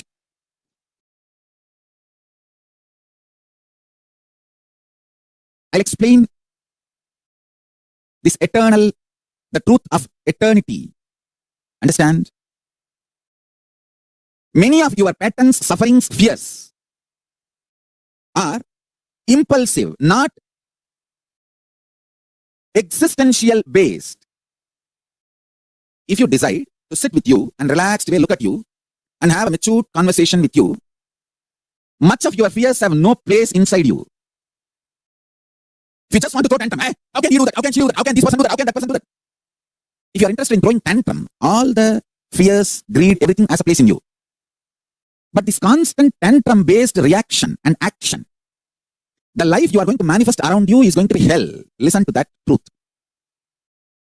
See, the constant tantrum-throwing, violent, hatred, action, reaction, you are going to create hell around you.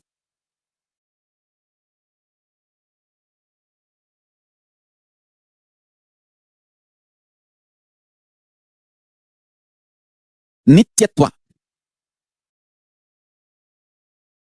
I can use, and maybe I'll create a new word. Eternal. cosmic constant. It is actually one of the dimension of the universe. One of the fundamental quality you need to access the eternal dimension of you is having restful, matured conversation with you. What am I doing? Where am I going? I am going to be eternally alive. Am I planning and building my life for that? Or am I just educated anthem-throwing child, thinking that there is no tomorrow? When it comes, let me face. Understand? All suffering is nothing but having this attitude. When it comes, let me face, and when it comes, you will not be able to face. That is the suffering. Understand? This is two important statement I am making. All suffering in your life is because of the blind spot you have. When it comes, let me face, and when it actually comes, you won't be able to face.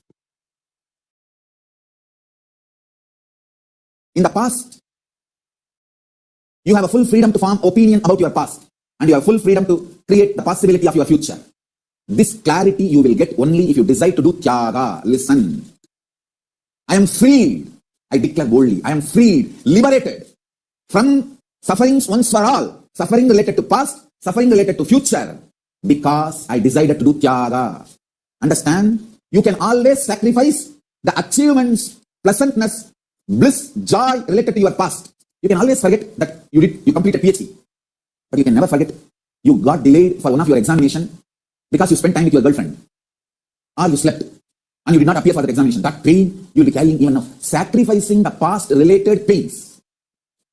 Understanding even factually, many of your pains are unjustified and incorrect. Understanding even factually, your pains are not supported, justified by the reality, real happening is completion. I'm repeating. Even factually, as per the real happening, what has happened, if you look what has happened from all dimension, even your pains are not justified. Your pains are not really right. Even your pains do not have justification to exist in you. If you see the past happenings multidimensionally, is completion with the past. I tell you, how much ever you say, no, I know I have some pains which are absolutely justified. No. You may be Guni, you may be Kaikeyi, you may be Surpanara, you may be Danganakadik, I don't care. You are wrong.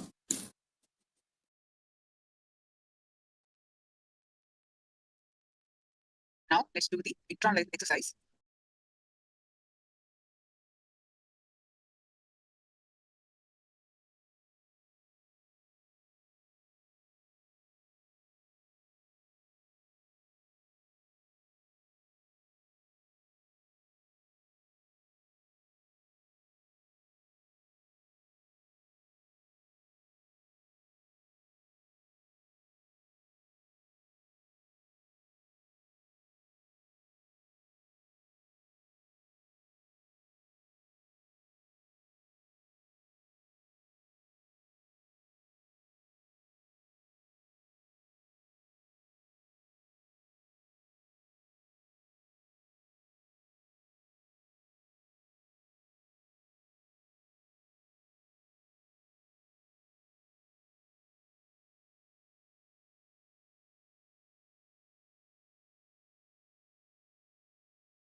You can share your questions.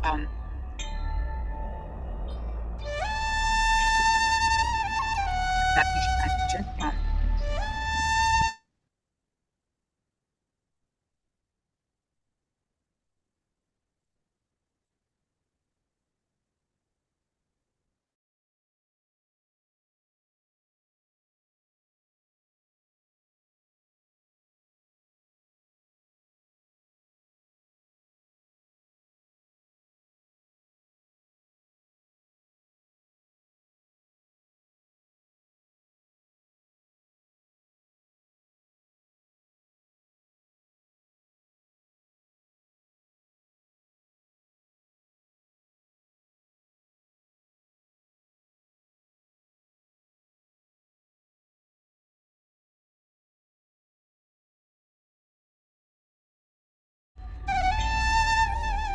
Now we are going to learn another completion technique, which is perpetual completion. Satya Samadhi. Perpetual completion means ability to sit in a completion, being intensely active, continuously, without tiredness, boredom, and not being moved by any incompletion. Perpetual completion is nothing but understanding that completion is easy and you opted for it.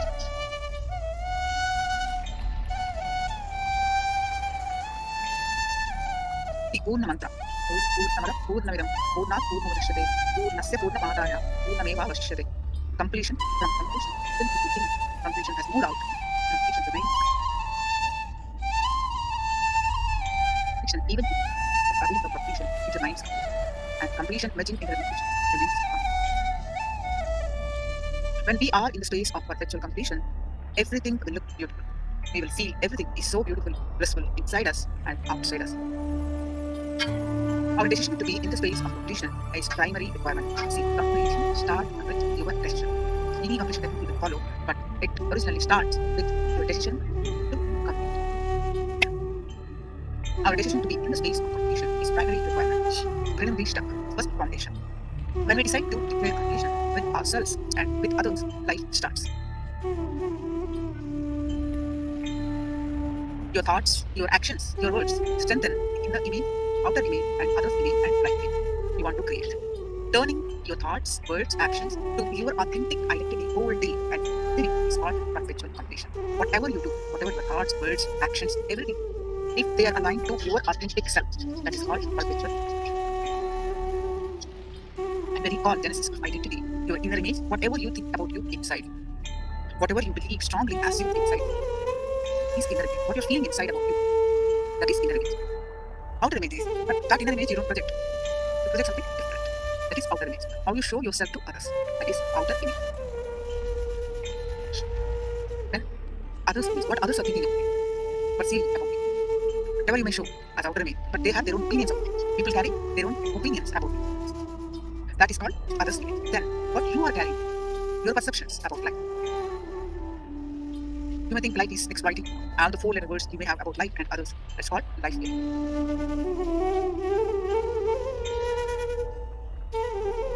Now, the perpetual completion. Deciding and declaring. I am in the space of completion. I decide to reside in the space of completion forever. I'm going to be in the space of perpetual completion forever. The moment you declare, your declaration to yourself is the bridge on which now everything can start getting filled. That is the foundation. You need to be convinced within you that you want to be in the space of completion. The moment you declare completion with yourself and others, life starts, and it does not need any other practice than simple declaration. Remembering perpetual completion, constant remembrance of perfect the liberation, Smaranat. When we are in perpetual completion, we can constantly feel mild pleasantness in our life.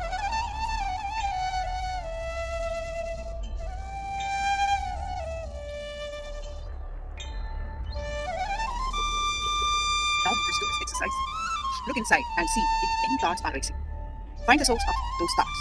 Review and complete the incidences which trigger the thoughts in you.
Is sharing, perpetual, occurring repeatedly, so frequent as to seem endless and uninterrupted.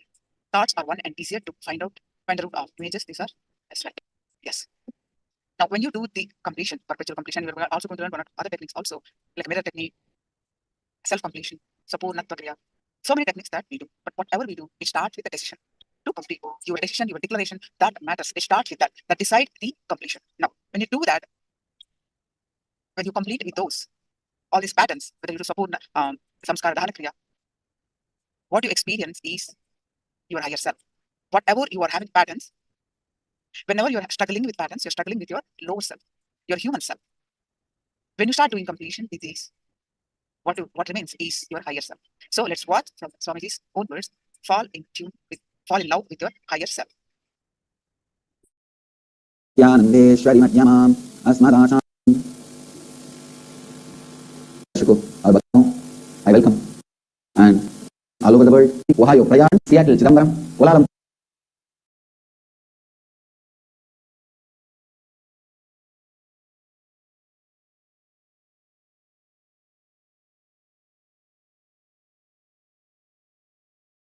Alankara, where the deity is completely covered with a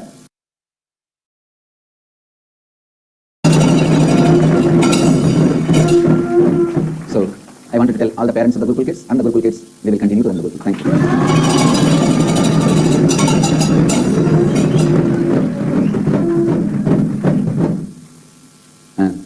I'll move to today's satsang subject. Before moving to the satsang subject, maybe I can give one or two references just for the sake of our the Gurukul teachers, students, and the parents of Gurukul kids.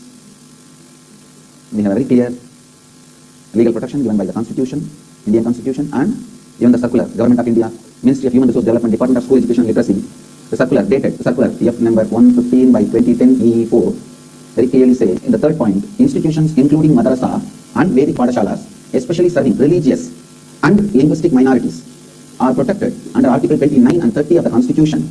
The RTE, Right to Education Act, does not come in the way of continuance of such institutions or the rights of children in such institutions. So, I am a religious organization. Nithyananda is a religious organization, and Nithyananda Gurukul is directly serving religious organization. And I am also a linguistic minority in Karnataka. It was signed by one Mr. Vikram Sahar, director, with a telefax number 23381470. So these are the details of the circular. Thanks to all the Swamis, great Swamis who stood by us very strongly and supported us, like Shantavira Mahaswamiji of Kodamath Mahasamsthana and other gurus, who are strongly protecting our Gurukul and giving us all the legal advice necessary. And we also thank the Honorable High Court for protecting us, and we trust Indian judiciary and God. Nithyananda Devasthanam is a religious institution. Nithyananda Gurukul is directly associated with a religious institution. Serving the religious institution, it is Vedic Padashala, it is Vedic Gurukul. So we continue to exist.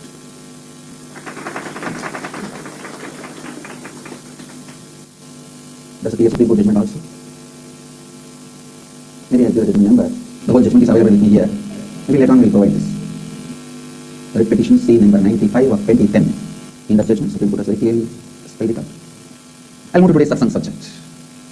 How the science of completion, when added with the devotion, becomes a powerful experience of liberation. Please understand. First time I'm going to connect these two sciences. Science of completion and science of surrender.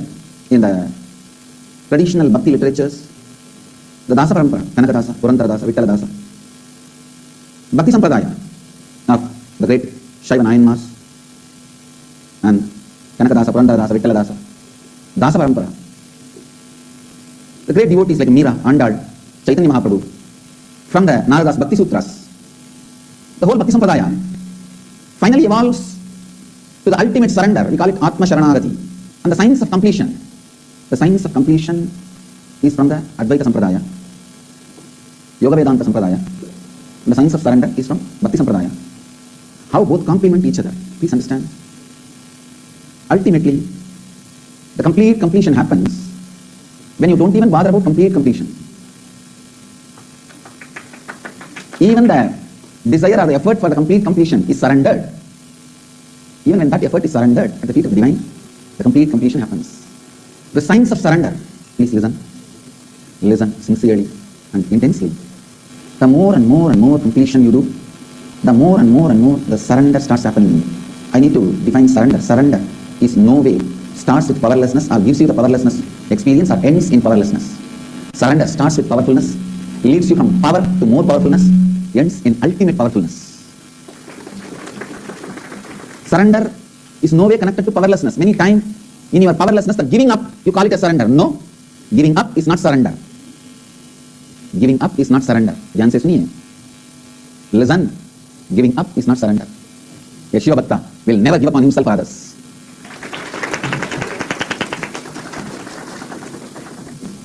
Surrender doesn't come by powerlessness. It comes by tremendous powerfulness. The science of completion and the science of powerfulness both complement each other. The science of completion and science of powerfulness both complement each other. When you complete more and more, you become powerful. When you surrender more and more, you become powerful. More completion leads to more surrender leads to more completion. Completion is nothing but falling in love with your higher self. Decide to reside in the higher self. Surrender is nothing but falling in love with the embodiment of higher self, your Ishta Devata. Your Ishta is nothing but your higher self. Surrender should lead to more and more ishta, not kashta. Naturally, surrender leads you to more and more powerfulness, not powerlessness. It leads to more and more powerfulness, more and more joy, more and more strength. Understand? When you carry the space of surrender, everything in the life listens to you. Even a plant drops all its thorns just by your request. How do you think just our Gurukul kids are able to talk to plants and the plants are listening to them? And they are dropping their thorns. Understand? It is not a myth or a story I'm talking. We can show you in front of your eyes. The surrender makes you deeply powerful. The space of completion makes you deeply powerful. Surrender is misinterpreted, given wrong meaning in the Western thought trends. There the word is used more like in the war when you lose, you drop all the weapons and surrender. Here I am not using in that meaning. The word surrender has totally different meaning in the Bhakti literatures. So maybe I may not even want to use the word surrender in English. I use the word Sharanagati, just in Sanskrit. Saranagati. It's such powerfulness. The powerfulness radiated by the devotees. Andal was not weak. Akkamadavi was not weak. Meera was not weak. Kanakadasa, Purandaradasa, Vittaladasa. All the great Dasa Sampradaya. Devotees are not weak. They were never weak. Understand? Kanaka, Purandara, Vittaladasas. Meera, Akkamma, Andal. All of them are not weak. They all lived in a space of powerfulness. Even completion you can intellectually grasp, even if you don't practice, just watch the satsang, you'll intellectually grasp what is that completion, what is the power of completion, I'm sure. So the completion can be understood even if you listen intellectually. But the Sharanagati, the surrender, you need to see somebody experiencing and radiating it. You need to be around some great bhakta, devotee. Because it is such a beautiful experience. You need to see that radiating in the body language. Saranagati, surrender. Can't be understood just by that intellectually. Intellectually, if you try to understand, it will only lead to that. Surrender happens during the war period. Only that means you will get it. It's not a powerlessness. Kind of a giving up, a failure, drop out. But Bhakta Sampradayas, the Bhakti traditions do not mean that kind of a surrender here. You become more and more powerful, more and more strong, more and more intelligent. The Bhakti Sampradaya, its definition of surrender is totally different. So understand, more and more practice of surrender leads to more and more experience of completion. More and more experience of completion leads to more and more practice of surrender. Today I just want to introduce this theory, the science. Next few days I expand on the nuances, the details of these both sciences and how both sciences complement each other, support each other. Knowledge leads to power. The way of thinking, if your way of thinking, if it is leading you more and more power, making you more and more powerful every day, you are thinking in the right direction. If your thinking is making you powerless every day, you are thinking in wrong direction. Please listen. Whether it is violence is not power. It actually makes you powerless. That is why you become violent. The world, life, universe responds to exactly the way you behave with it. If you are violent constantly, violence is given back to you. If you are peaceful, how many ever people try to disturb you, they will not be able to be successful. Constantly you are given the peace and victory again and again. When the science of completion connects with the science of surrender, the space you create becomes reality. Because all your individual incompletions should be completed. When you are complete, your individual identity should be surrendered to the cosmos. Then cosmos functions through you. Individual identity is made out of a bunch of incompletions. When all those incompletions are complete, you surrender yourself to the cosmos. I tell you. Please listen. Whenever you do tapas, especially a sincere routine with integrity, like how we do in our Sangha, every morning, everyday yoga, completing with the body, then all the Panchakriyas, then all the great spiritual truths, completing with the mind and soul, creating the Vedic mind. Actually, after some time, you guys even take it for granted. Do you see? If we study, we will prove it. We are the largest community in the world with the lowest physical disorders, any illness, physical and mental both. Please understand. If we start recording, we may be able to even create a Guinness record. The largest community living together with the lowest physical and mental sickness. With such minimum food, so much intense thinking and working, You guys take health for granted. Do you know the people living outside the world regularly fall sick and go to doctors? But this integrated routine, when you follow it so authentically, automatically your body and mind goes to the space of completion. From that space of completion, if you surrender, any space you create becomes reality. God supports you, God protects you. Experiencing the science of surrender and completion is what I call Kalpata. I bless you all. Let you all radiate with integrity, authenticity, responsibility, and enriching with eternal bliss. Nithyananda. Thank you. Nithyananda Dhyanapitham, Nithyananda Nagar, off Mysore Road, Bidadi, Bengaluru. Phone 08027279999.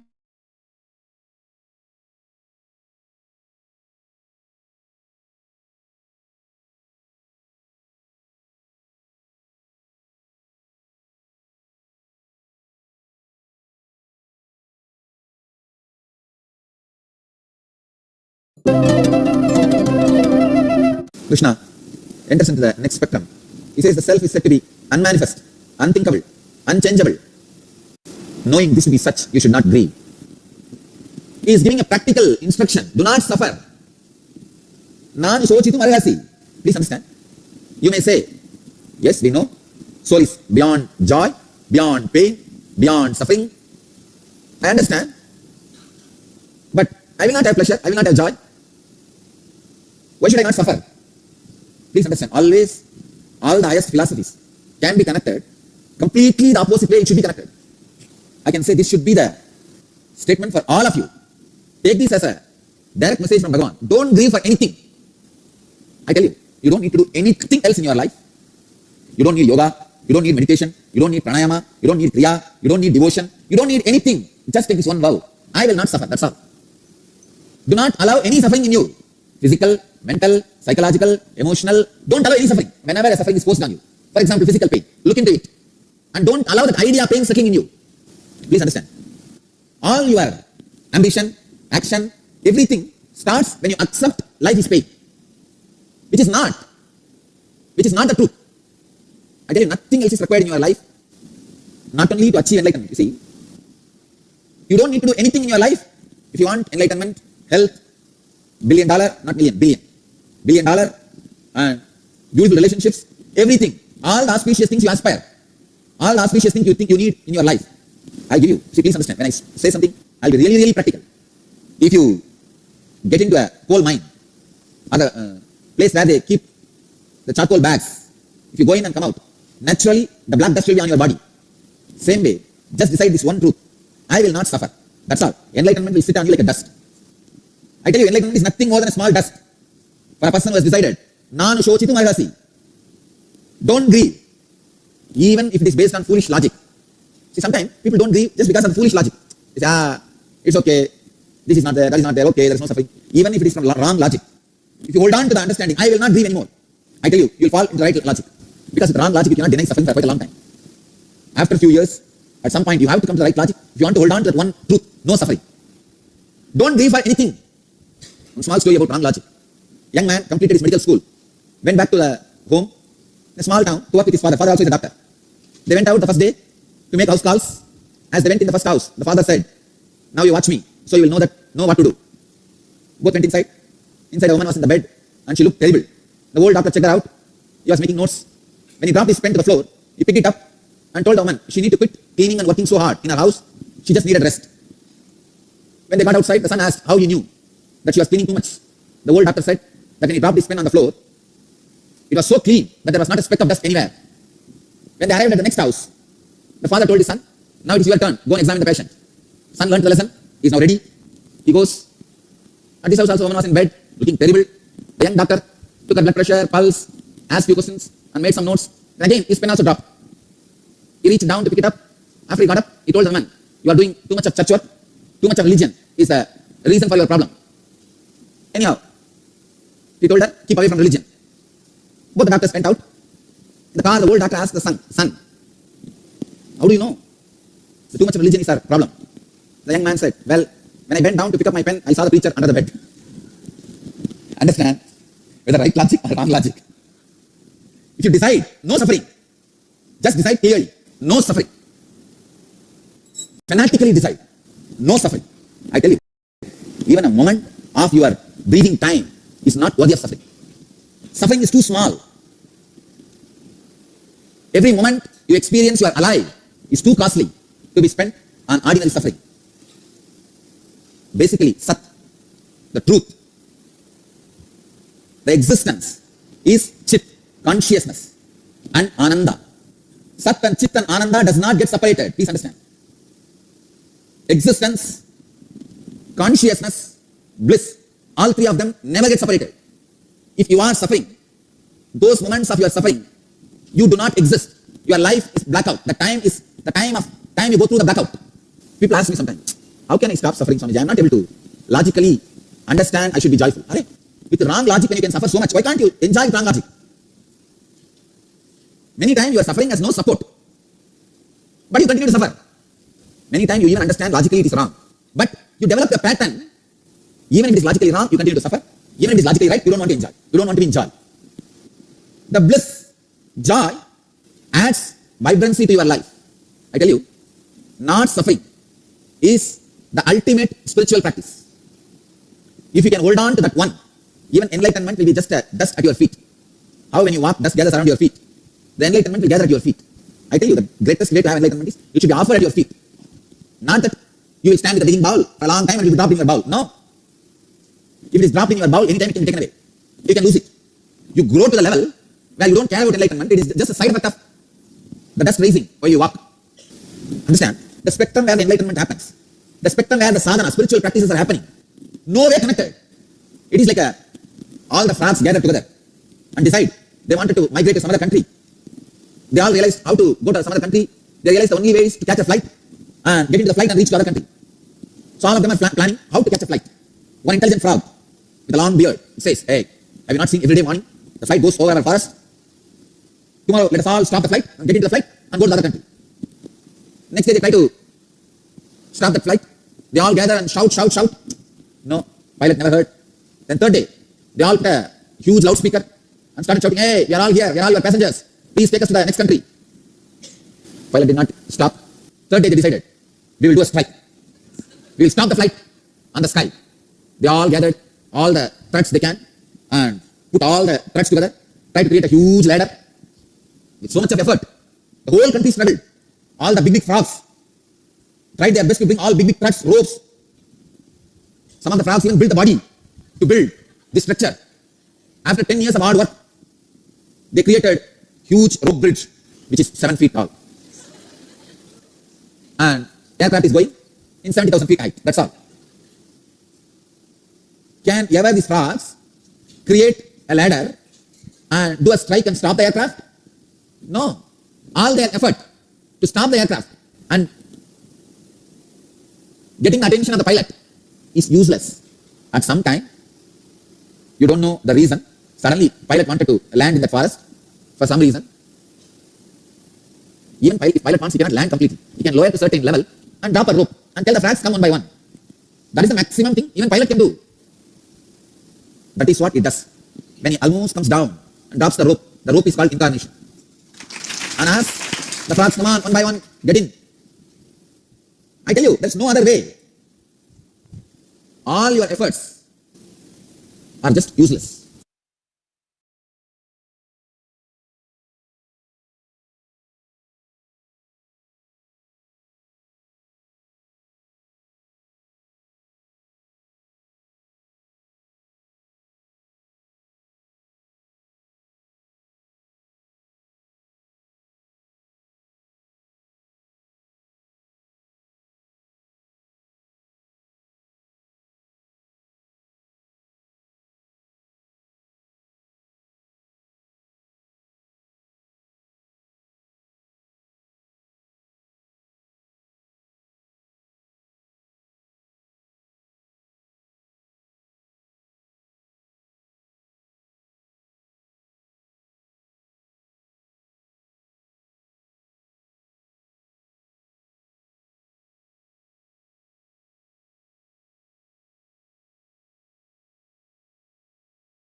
pilgrims who have passed away in Kedarnath in the flood situation.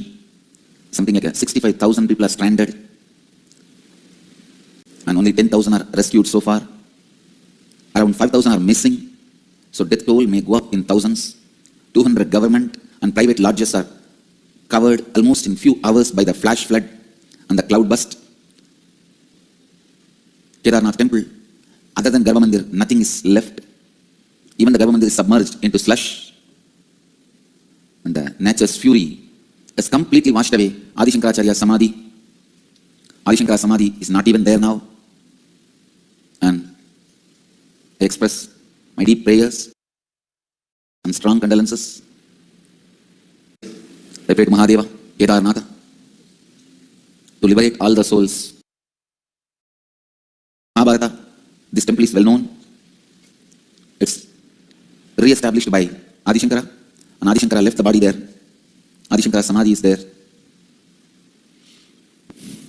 I sincerely pray to Kedar Ishvara to liberate all the souls who left the body. मैं पहले मेरा हार्दिक शोक और प्रार्थना व्यक्त करना चाहता हूँ केदारनाथ के यात्रियों के प्रति जो अचानक आई हुई बट के कारण हुआ। मैं केदारनाथ से प्रार्थना करता हूँ कि सभी आत्माओं को शांति दे और मुक्ति प्रदान करे जिन्होंने इस दुर्घटना में अपनी जान को दी। मैंने हमारी सन्यासियों को बीजा स्थिति को समझने के और लोगों को बचाने और सेवा करने के लिए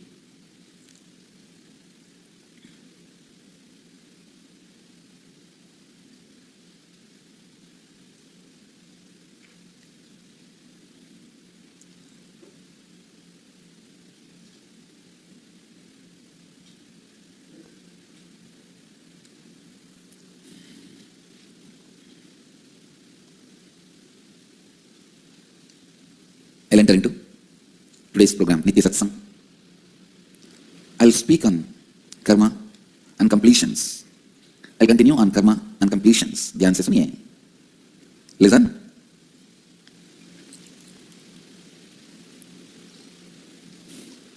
As I defined yesterday, the incompletions you continue to carry is karma. Incompletions you continue to carry is karma. Listen.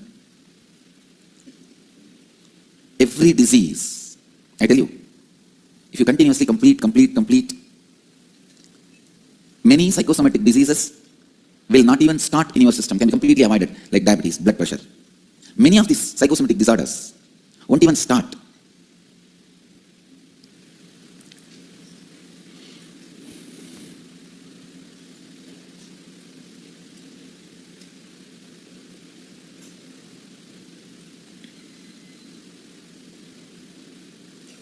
The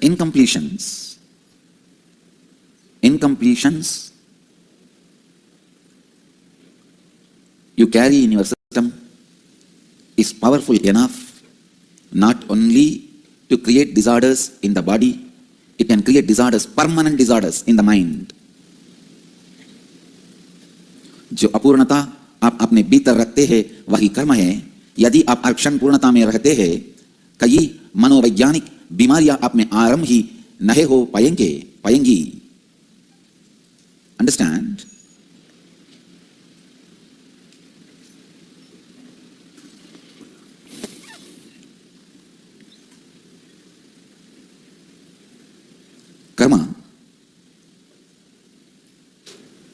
Karma is not just the effect of incompletion. Karma can be cause for more and more incompletions. Listen. Karma cannot be just the effect of some earlier incompletions. Karma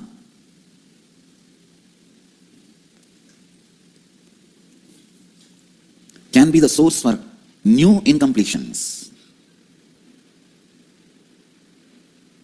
Once the incompletions start, either you have to be moving towards completion or more and more incompletion. You can't just keep quiet. As I said, life is a verb, not noun. Life is happening.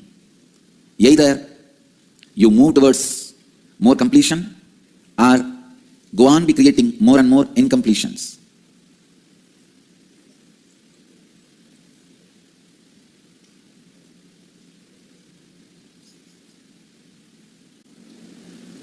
understand.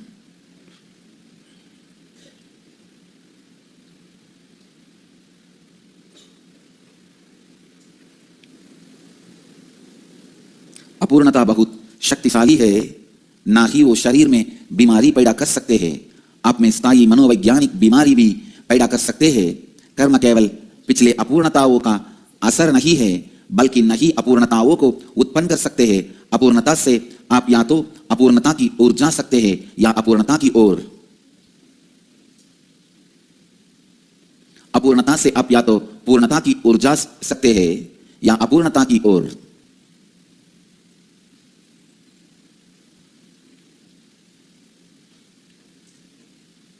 It is unfortunate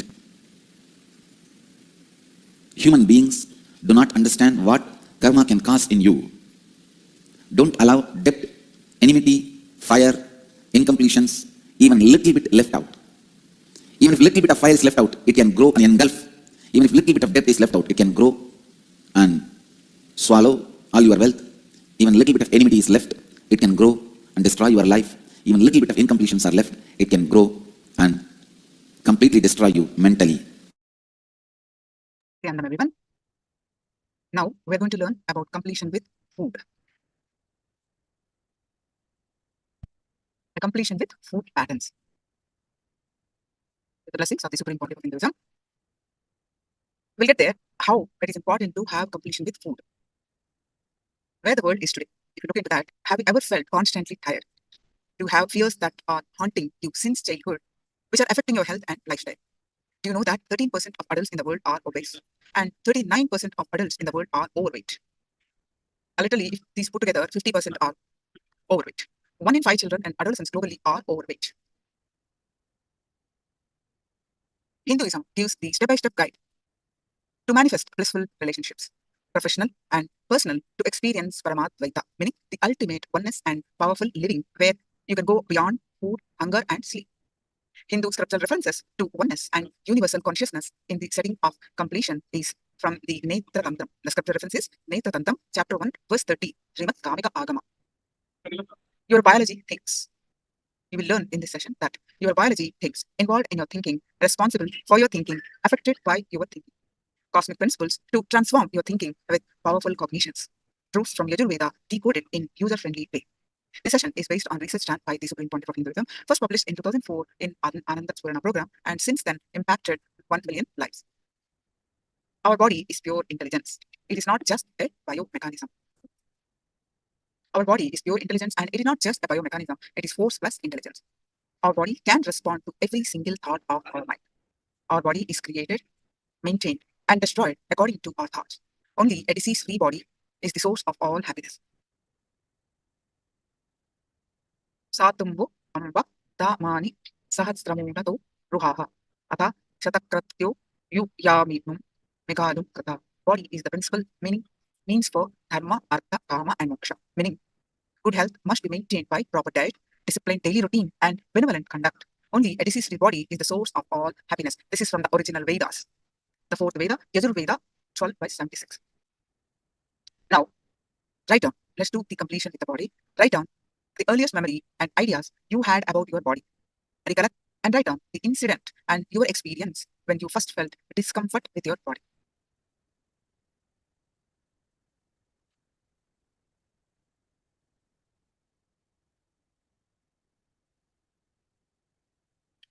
Write down the earliest memory and ideas you had about your body.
look into your life. Describe all the incompletions you experience in the area of your body with respect to your own self and the others in your life.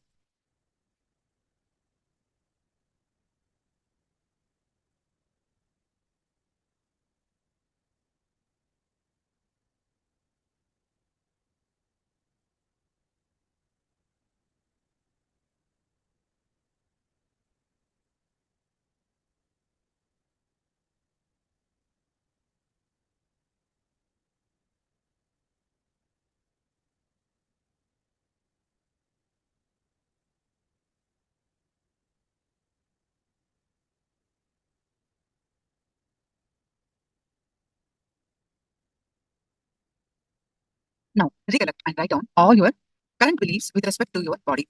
Like, I'm short, I'm tan, I'm ugly, I need to be shorter. Your current beliefs with respect to your body.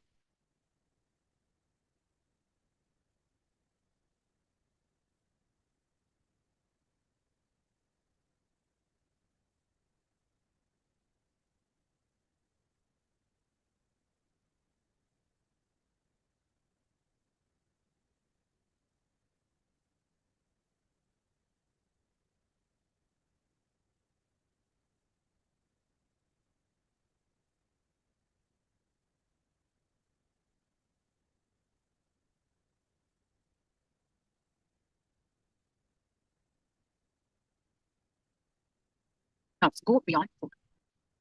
The food we take is processed along with the organs we cherish, and that becomes part of our internal organ or intra organ.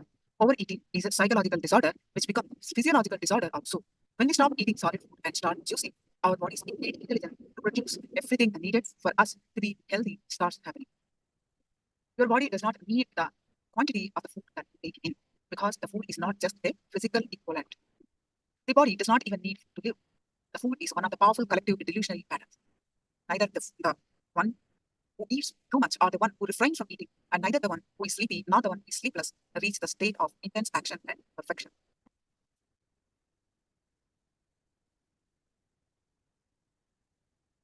What we eat contributes to what we think. What we think contributes to what we recognize. And what we cognize contributes to who we are. Who we eat becomes part of our body day by day. The thought currents we cherish becomes part of us. Write on all the food habits you have.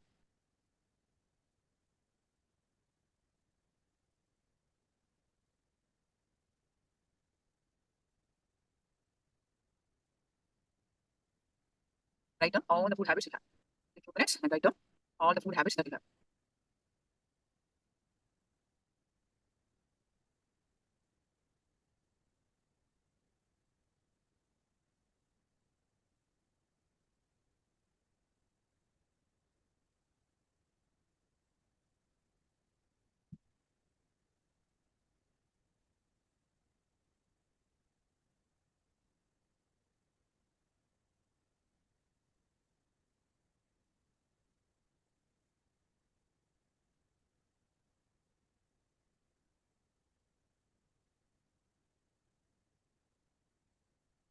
Now write down, second step, write down all the food cravings you have. Quickly write down all the food cravings you have.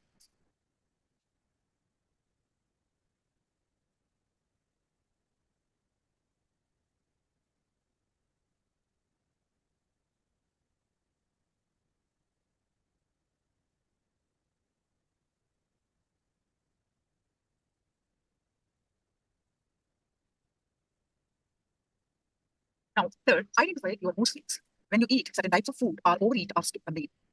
When I eat spicy food, I feel frustrated. When I overeat, I feel guilty.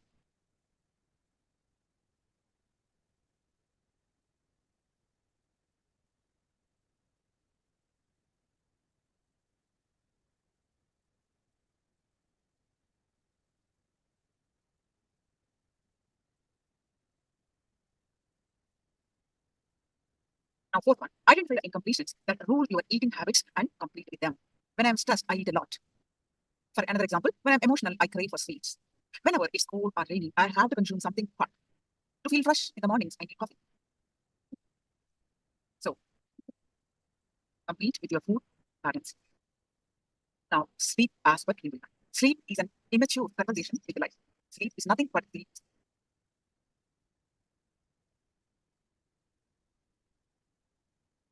Sleep is nothing but the rest we need to give to our tired inner child.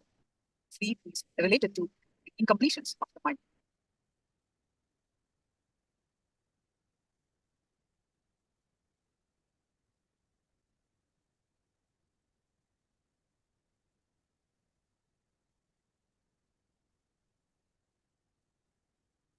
Sleep is nothing but the rest we need to give to our tired inner chatter. Sleep is related to incompletions of the mind.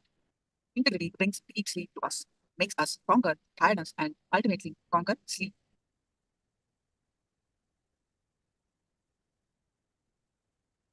Sleep is related to the incompletions of the mind. Integrity brings deep sleep to us, makes us conquer tiredness and untimely conquer sleep.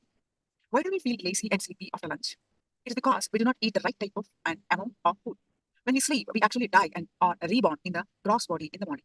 We see that our last thought before sleeping affects our first thought upon waking. Sleep with a blissful smile on your face. We will be happy the next morning. Patanjali says, sleep can lead to joy or suffering, anguish or non-anguish. The right technique for sleeping. 1/3 of your life you will spend in samadhi. Sleep is immature conversation with your life. Write down all the sleep patterns you have. Example, you sleep late night and you can't sleep for more than 2 hours at a stretch and you feel sleepy throughout the day. Examine and write down the thoughts or mood you generally have just before you sleep.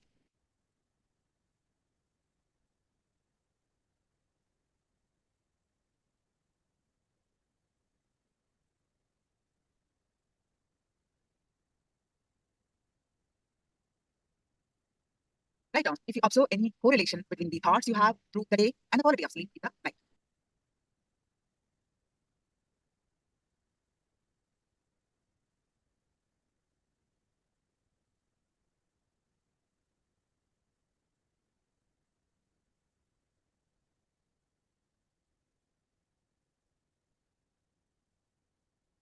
Your mind is you.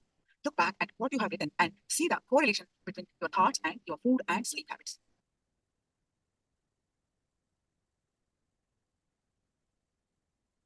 Reach out to 2 people and share your experience, knowledge you got from completion with body, food, and sleep.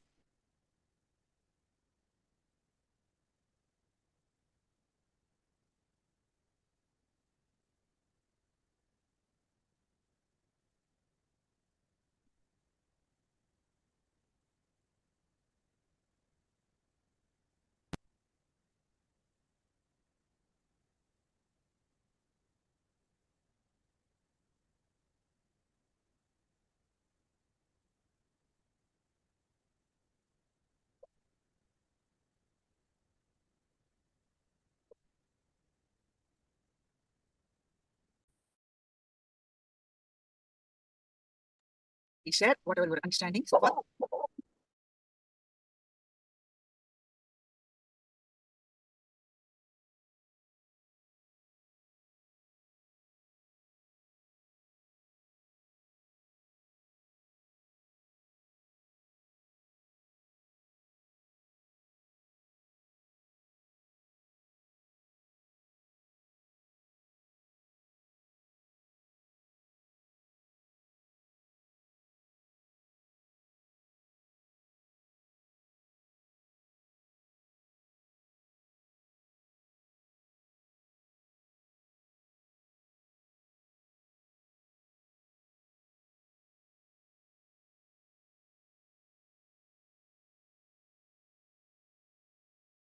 The samyama will happen.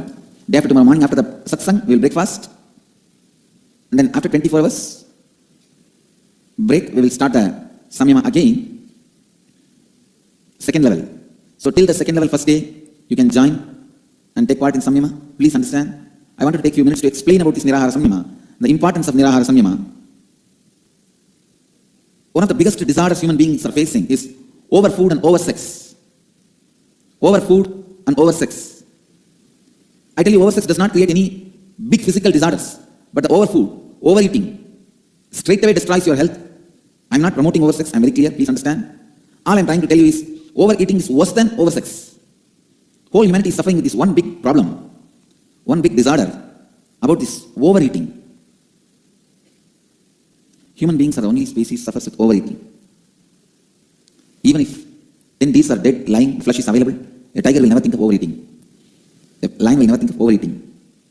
Even if the whole forest is available, the elephant will never think of overeating.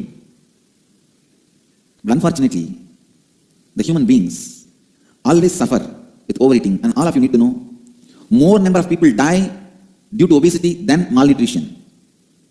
More number of people die on the planet Earth due to overeating than without food. I can say, just like famine, where the food scarcity happens, in the modern day, scarcity of the knowledge of right eating happens. Obesity is nothing but knowledge scarcity, knowledge famine. Not knowing what you really need, not knowing why do you need to eat, experiencing vengeance and anger, then you try to take revenge. You try to complete through eating.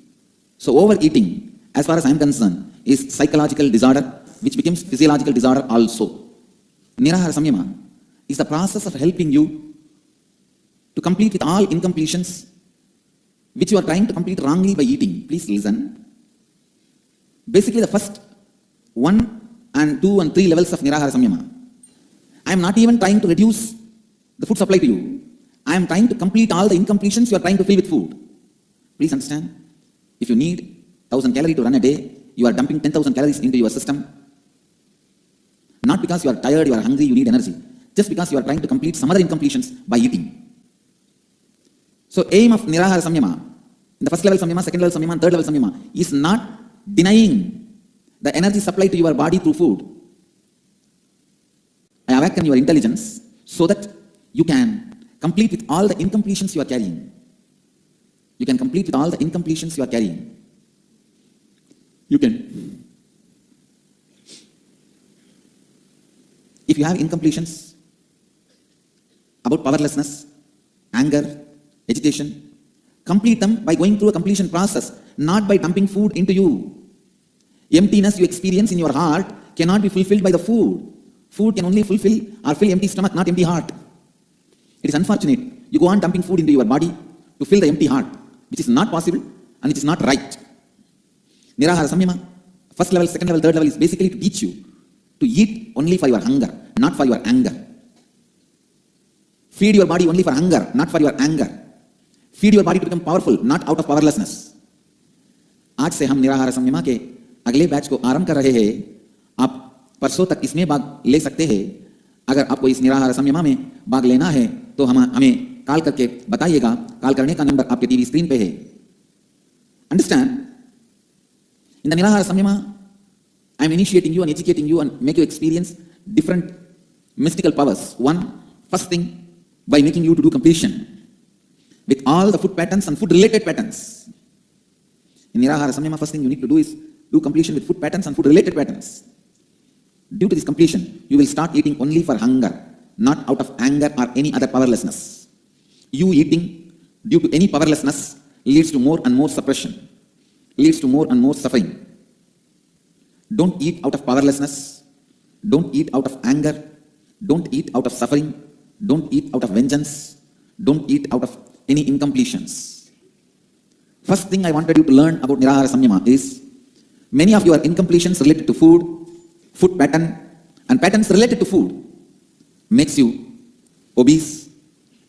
Above all, a deep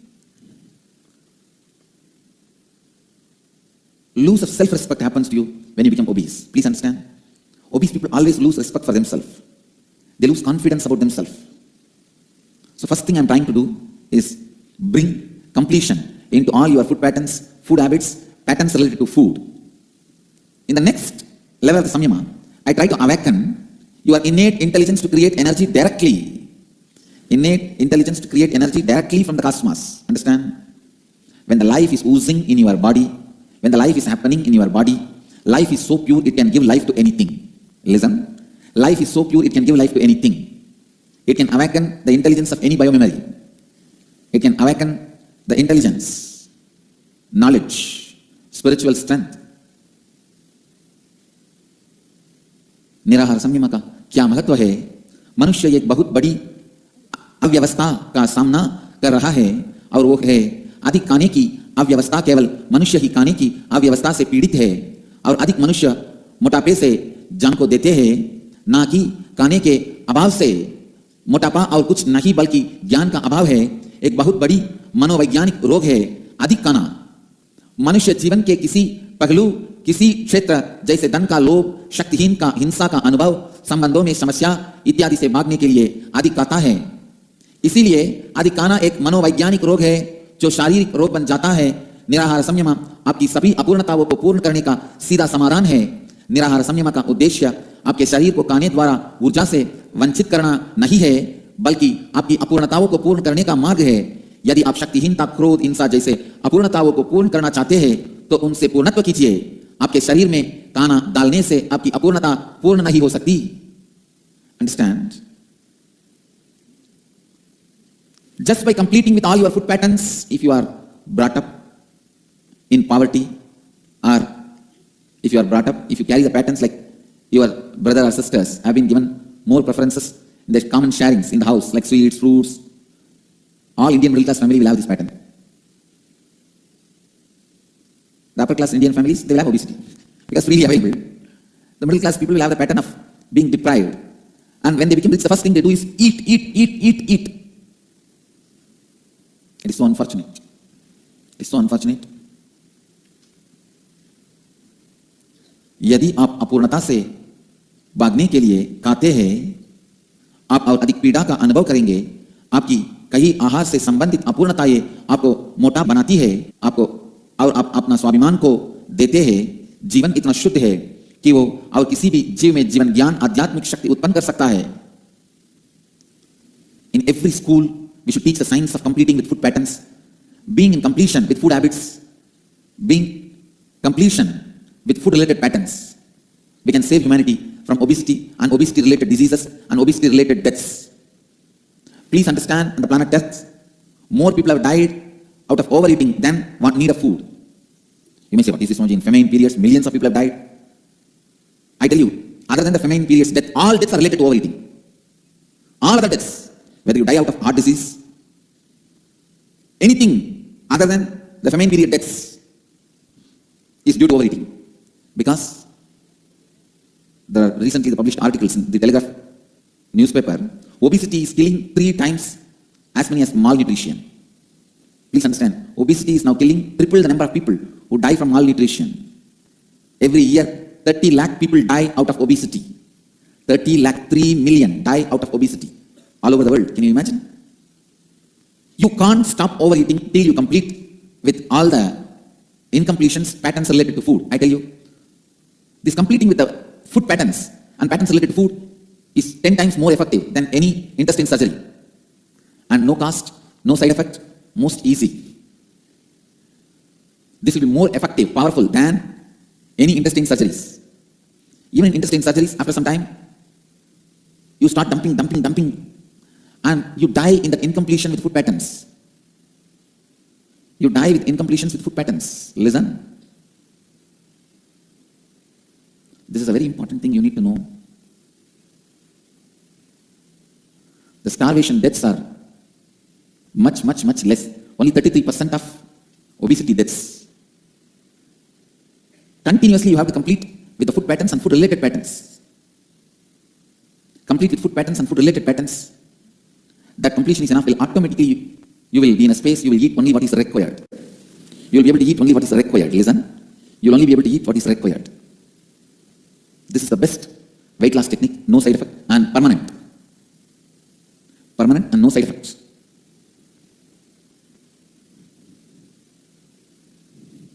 Nirahara Samyama is a very powerful process to help you complete with all the food related patterns.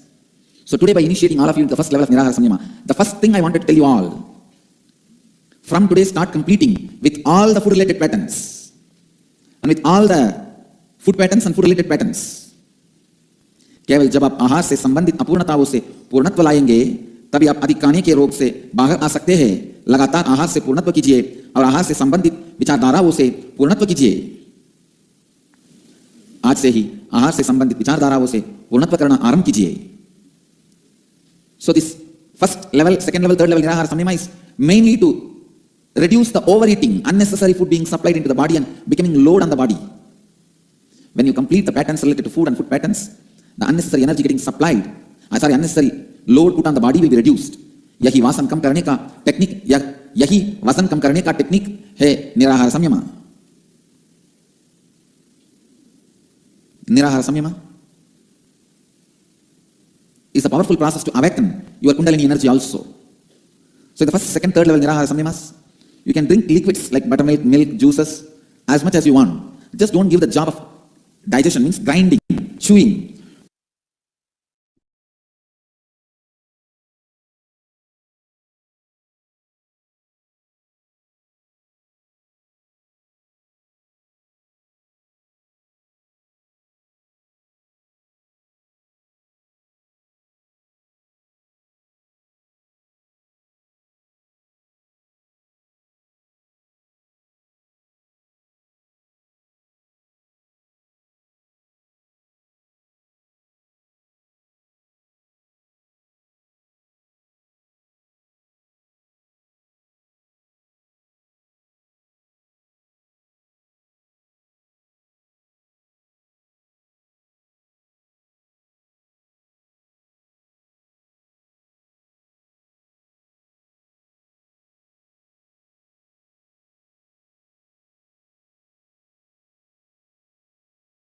Yes. Now we have been learning to complete various techniques and various incompletions that we have in our daily living. Now let's learn how to complete your muscle memory, biomemory, and bioenergy.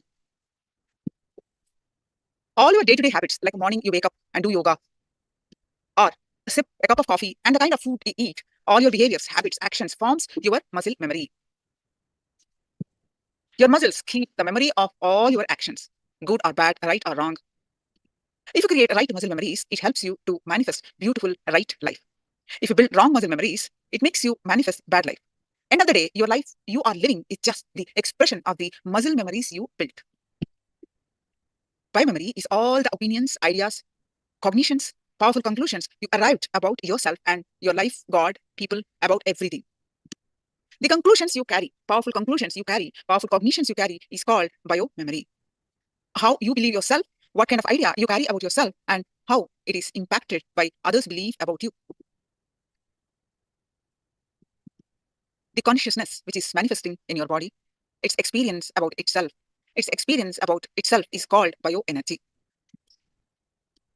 How, due to the continuous impact of your biomemory and muscle memory, your experience about you, how your consciousness experiences itself, how you feel about you, your core, due to the total impact of your muscle memory and biomemory, that is called bioenergy.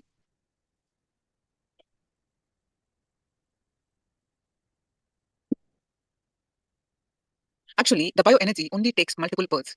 From this body, when you move to the next body, your bioenergy only carried. That is the core software coding. Software coding of your existence is your bioenergy. In all three levels, your muscle memory level, biomemory level, bioenergy level, in all these three levels, there are parasites in you. Parasite means which does not have its own independent life, but it gets empowered, comes alive by the nearness or the existence sitting on you willingly or unwillingly. Whether you like it or not, it catches. It sits in you and gets empowered. All of you know medically the parasite sitting in the stomach, on the skin, and the scalp. Your muscle memories have parasites. The parasite sitting in your muscle memory is responsible for all your addictions and tiredness. Whether it is addictions related to eating, drugs, sex, pornography, or any type of addictions, is because of the parasite sitting in your muscle memory. Due to the unconscious lifestyle, you collect many addictive patterns and empower them with your parasites. And those parasites nicely getting empowered, sitting inside you, literally not just rule your life, ruin your life. Simplest, easiest, most beautiful way of cleansing the parasites from your muscle memory is Haritaki, a herbal medicine, Haritaki. The powder of Haritaki and Triphala, Sukku, Melagu, the other Ayurvedic items, these are all not just stomach cleansing. It cleanses the parasites sitting inside your muscle memory, triggering you to get addicted to certain food or behavior or certain habits. If you take Haritaki, not only your constipation will be cleansed, you will be healed. All the parasites sitting inside you and triggering the addiction memories, you being forcefully made to drink alcohol, made to smoke marijuana, made to eat non-vegetarian food. All those parasites which are sitting inside you and drinking, driving you, triggering you, forcing you to abuse yourself, destroy yourself, those parasites leave your system.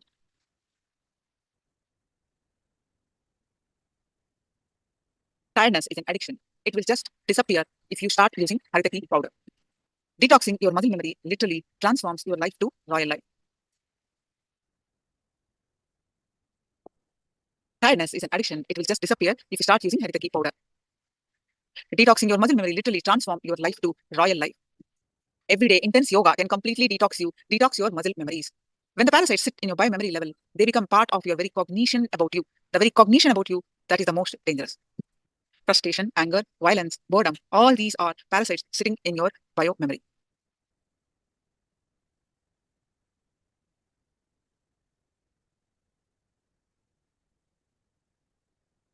See, why you feel anger? Because you have certain conclusions about you and about others and about world. When those conclusions are triggered by these parasites, something crisscrosses by these parasites, it triggers you so much and makes you react. You just destroy everything around you and your life. All mental disorders are due to the parasites sitting inside the biomemory. All of you should realize all your problems, mental or physical, is not because you are bad, but because your parasites are bad. Only one thing you can detox you from all the parasites sitting in your bioenergy living around the master. You need to see him constantly, how he behaves, how he lives, how he is, how muscle memory is working, how his biomemory is working, how his bioenergy is working.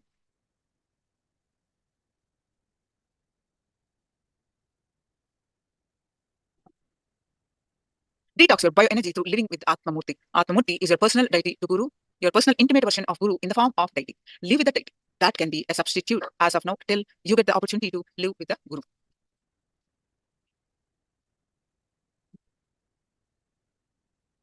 Questions, please post it.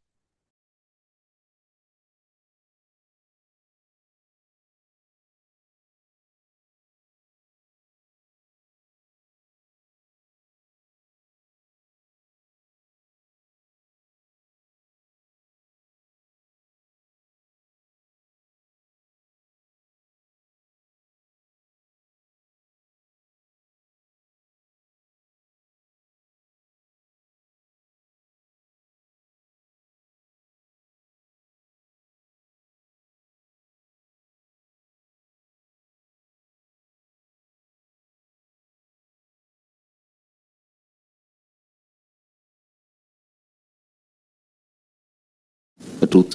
We understand that everything changes, including what we perceive and what we do not perceive. How can we coexist in Advaita with our fellow beings, even if either one of us, myself or others, do not accept the change as something necessary and good for all of us? This was a question. Actually, the second line of the second verse is the answer. Understand. Evam vajinanya chetosti na karma lipyate nare.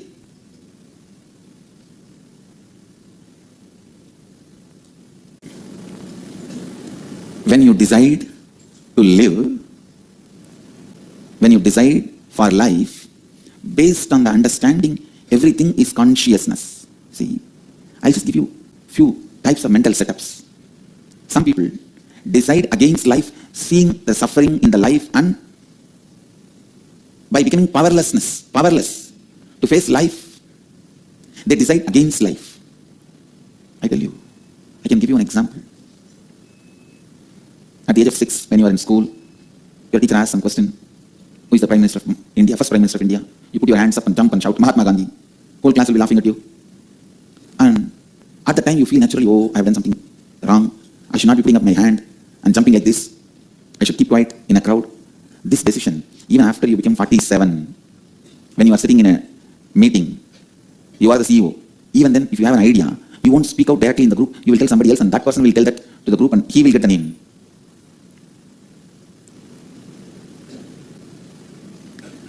You decide for your whole future based on one incident. Look, in thousands of decisions you have done based on one incident against life. And the other day I was talking to a devotee. I was telling him, hey, always remember you are Mahadeva, Shiva, and move the happenings of your life with this understanding. He said, no, Swamiji, I just have blood pressure and sugar. I tell myself I am Mahadeva and let this blood pressure and sugar be healed. When that does not heal, I lose confidence that I can change the other things. Listen. This blood pressure and sugar, you would have taken so many thousands of decisions against life, that is why it came. So now when you decide for life, decide at least few times till that whole part starts listening to you. See, your decisions against life has become a big chunk in you. You may not need to kill all of them, but you need to create the decision for life, at least to drive them enough.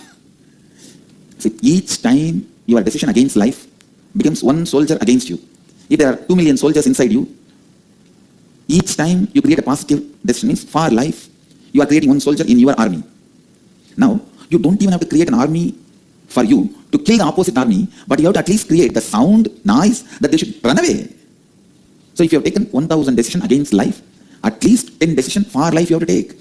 Only then all those 1,000 decisions against life will be nullified.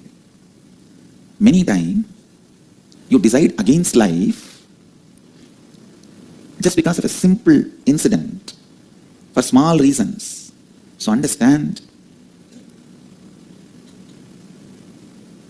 there is one kind of mental setup which decides against life because of few incidents of life.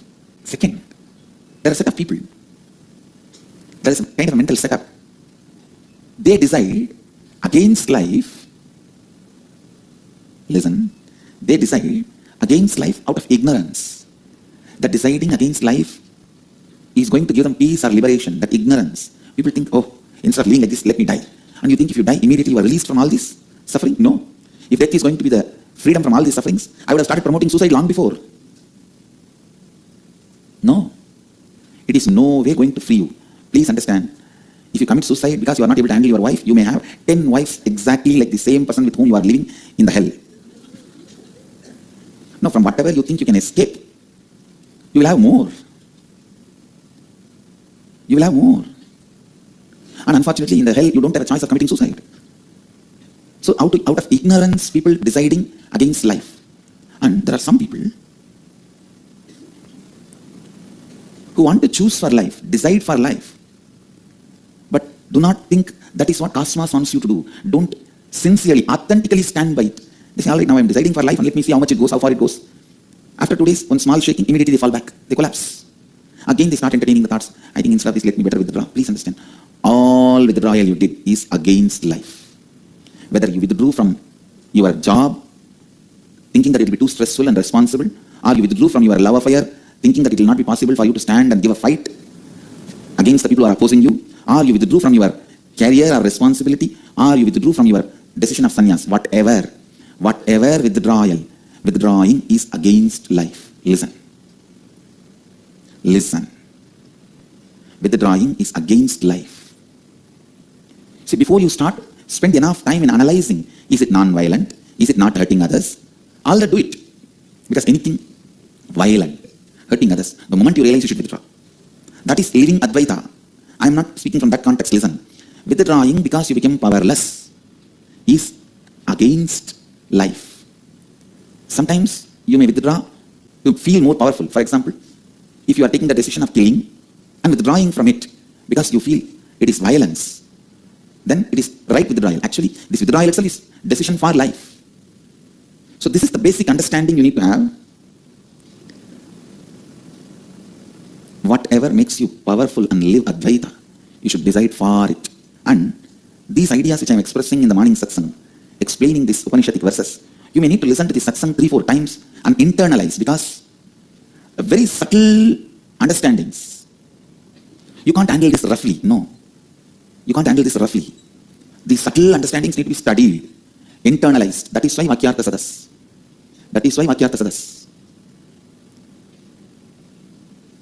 I've decided I'm going to build 2 beautiful mandapas, Yagashala and Vakyartha Sadas Mandapa.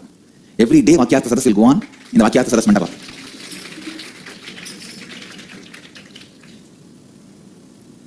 What went on between Shankara and Vyasa will go on forever in this campus.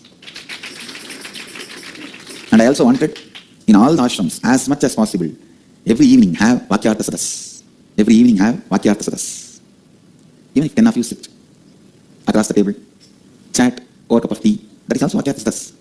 When you do it sincerely, to explore the meaning of the scriptures and understanding and context, that is also Vakyartha Sadas. Every evening, we should have Vakyartha Sadas. Once sun sets, the Vakyartha Sadas should start. Because now whatever I am speaking, you may miss some words, you may have some confusion. You need to internalize again and again and again. Deciding for life. Listen. Deciding for life. Every time you decide for life, immediately it reflects in your being. I told this devotee who was complaining to me, I tried to cure my blood pressure and sugar. When that did not change, I got the negative belief. I feel that is not going to work out for me. No, don't do that. Understand, the number of times you decide against life only is sitting in you as disease. So you should decide, How many number of times it may take that I have to decide for life to drive these diseases out? I'm going to decide, that's all. This disease has to disappear. How many number of times I have to decide for life for this to disappear? I don't care. But I'm going to go on decide for life. Whether this diseases disappear in this birth, in this body, or in the next body I'm going to have healthy body, that is, I don't care about that. But I'm going to just stick to the decision for life. This is enough. You will see immediately your body transforms. See, whatever you decide you are going to decide forever becomes the decision for life immediately. Just the other day I was telling in the satsang, if you decide clearly, till death you are going to decide only for wealth, you will feel then, why should I delay till death? Come on, let me start deciding now and let me start expressing. Life will be aligned, tuned. I tell you, frustrated beings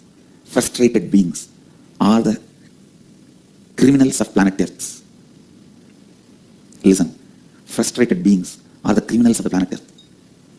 When somebody is frustrated, starts deciding against life, they are the dangers to planet Earth.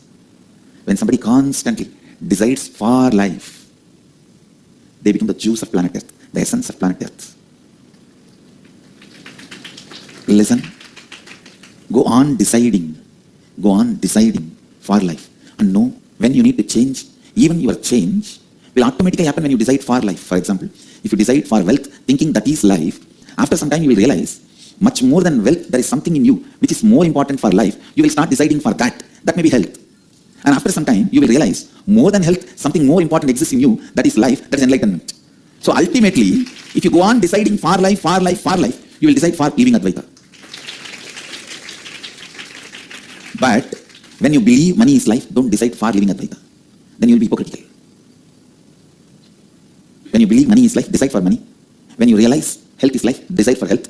When you realize enlightenment is life, decide for enlightenment. When you realize everything is life, decide for everything. You will have energy to have everything. Money, health, enlightenment, everything. Deciding for life consciously in every step makes you free from all the karma. What is karma? Karma is nothing but your decisions against life sitting in you and harassing you, putting you in incompletion. Your decisions against life which sits in you and puts you in incompletion is karma. Is karma. Your decision for life liberates you from all karmas, all fears, all negativity. Evam tvayinanyatetosti na karma lipyate nare. There is no other way by which a man can free himself from the bondage created by the deeds. Listen.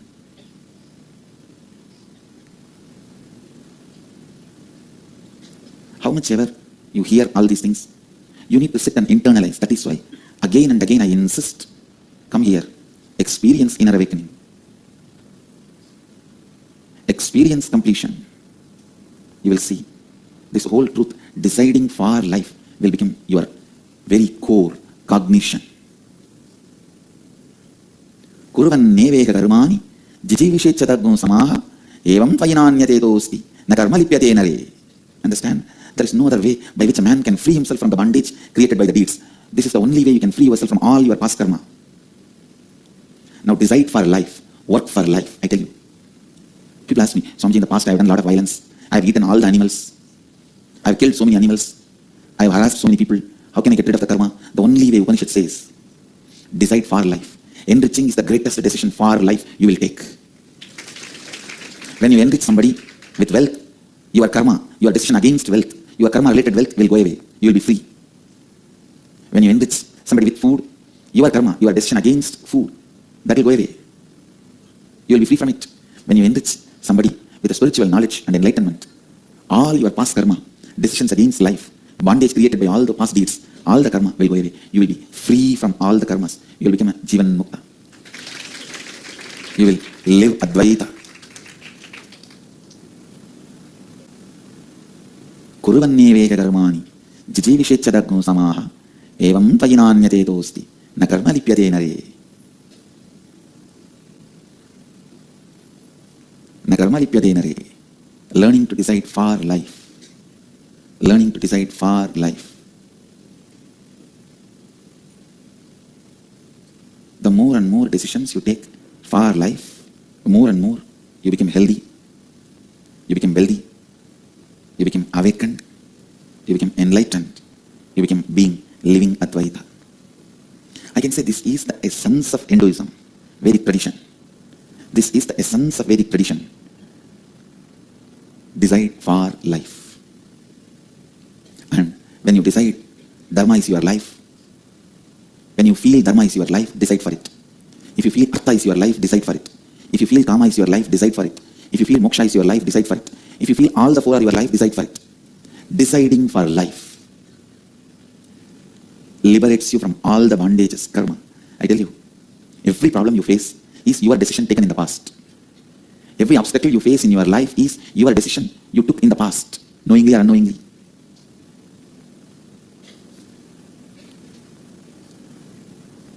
You can decide now, strongly, for life. You will see everything, all the best things of life expressing itself. All the best things of life radiating itself. Upanishads are so clear. They are declaring, there is no other way. Evam tvai na anyatedosti na karma lipyate nare. If you want to be liberated from the karmas, there is no other way.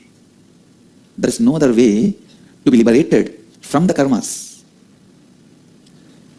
There is no other way man can free himself from the bondage created by the deeds. Kurvan neveha karmani jijivishecha samaha evam tvayinanyatetosti na karma lipyate nare. There is no other way by which a man can free himself from the bondage created by the deeds. Understand, if your decisions and actions have created certain bondage, only by deciding for life and acting, you will be free from those bondages. One more thing you need to know, even a laziness is an action by you out of your decision against life. So when you decide for life, the laziness, tiredness, boredom, hatred, anger, everything will melt down. Everything will be cleared. So decide, listen, decide for life. Decide for life. Decide for life. So with this, I bless you all. Let you all radiate with integrity, authenticity, responsibility, enriching cause and living Advaita. The eternal bliss.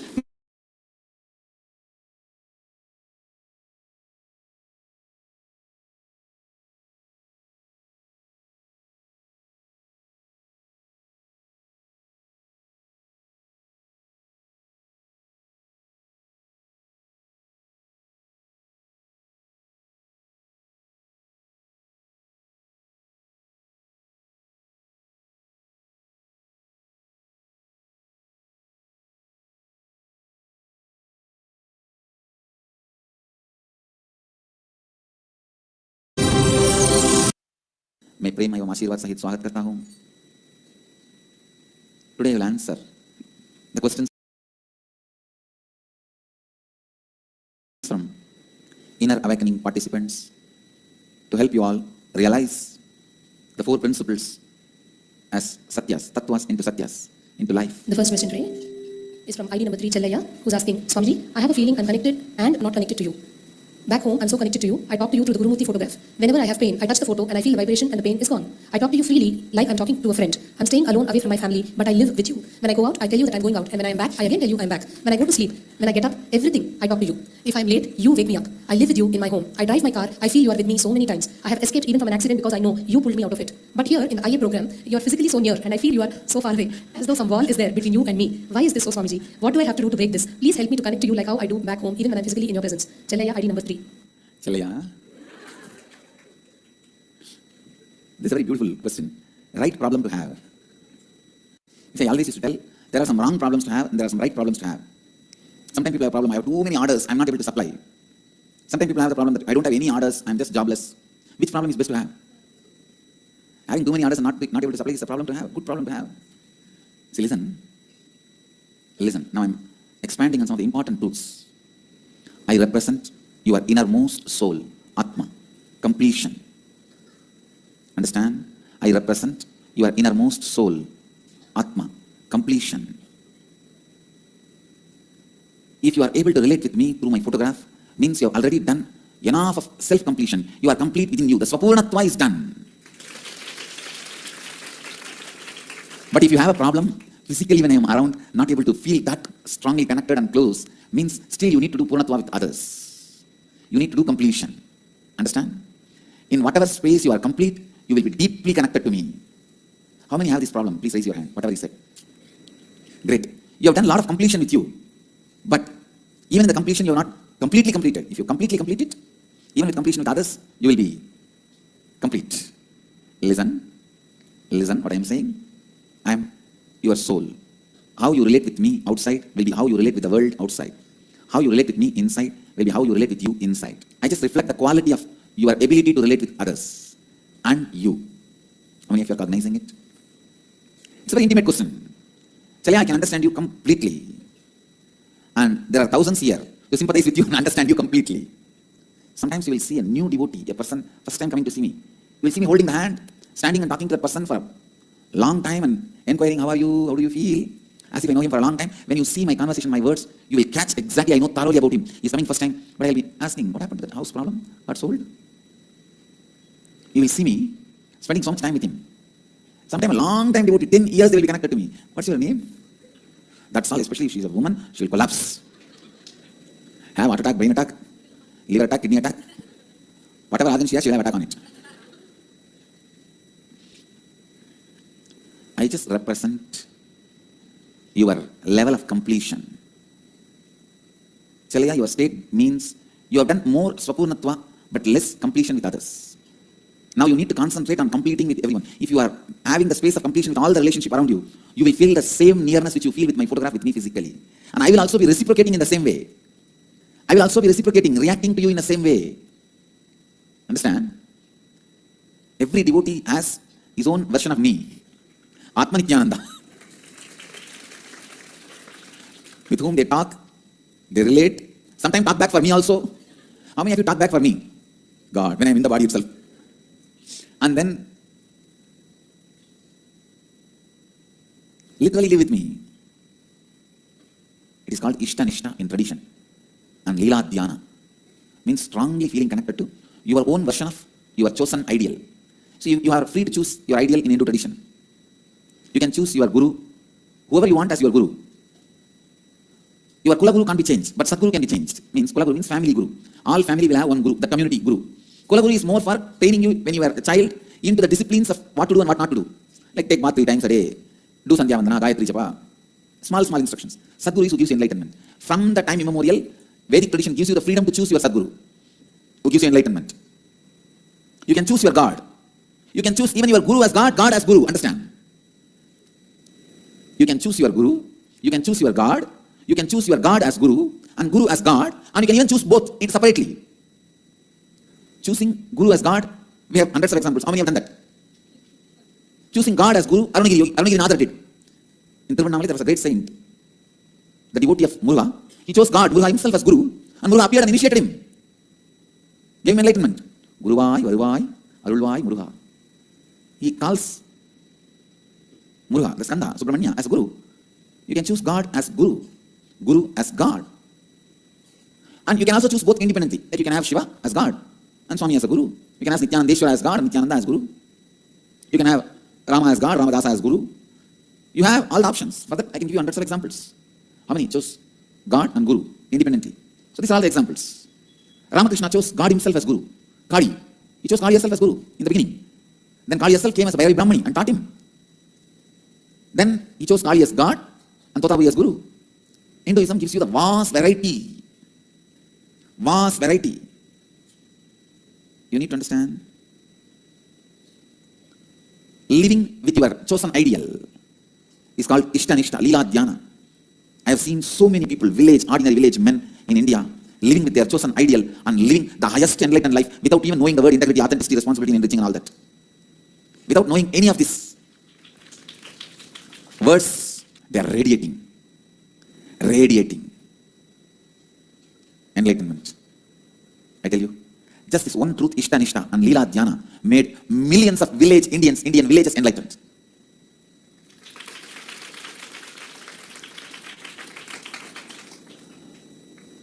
Millions of Indian villages practice the presence of God. Understand? What you are doing, unknowingly, you are practicing presence of God.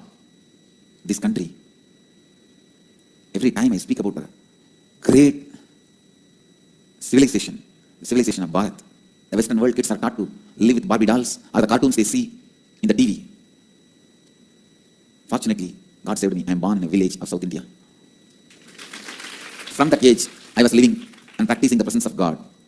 See, what I understood about Ganesha at the age of 3 and what I understand about Ganesha now is different. But that understanding at the age of 3 only has led me to this understanding.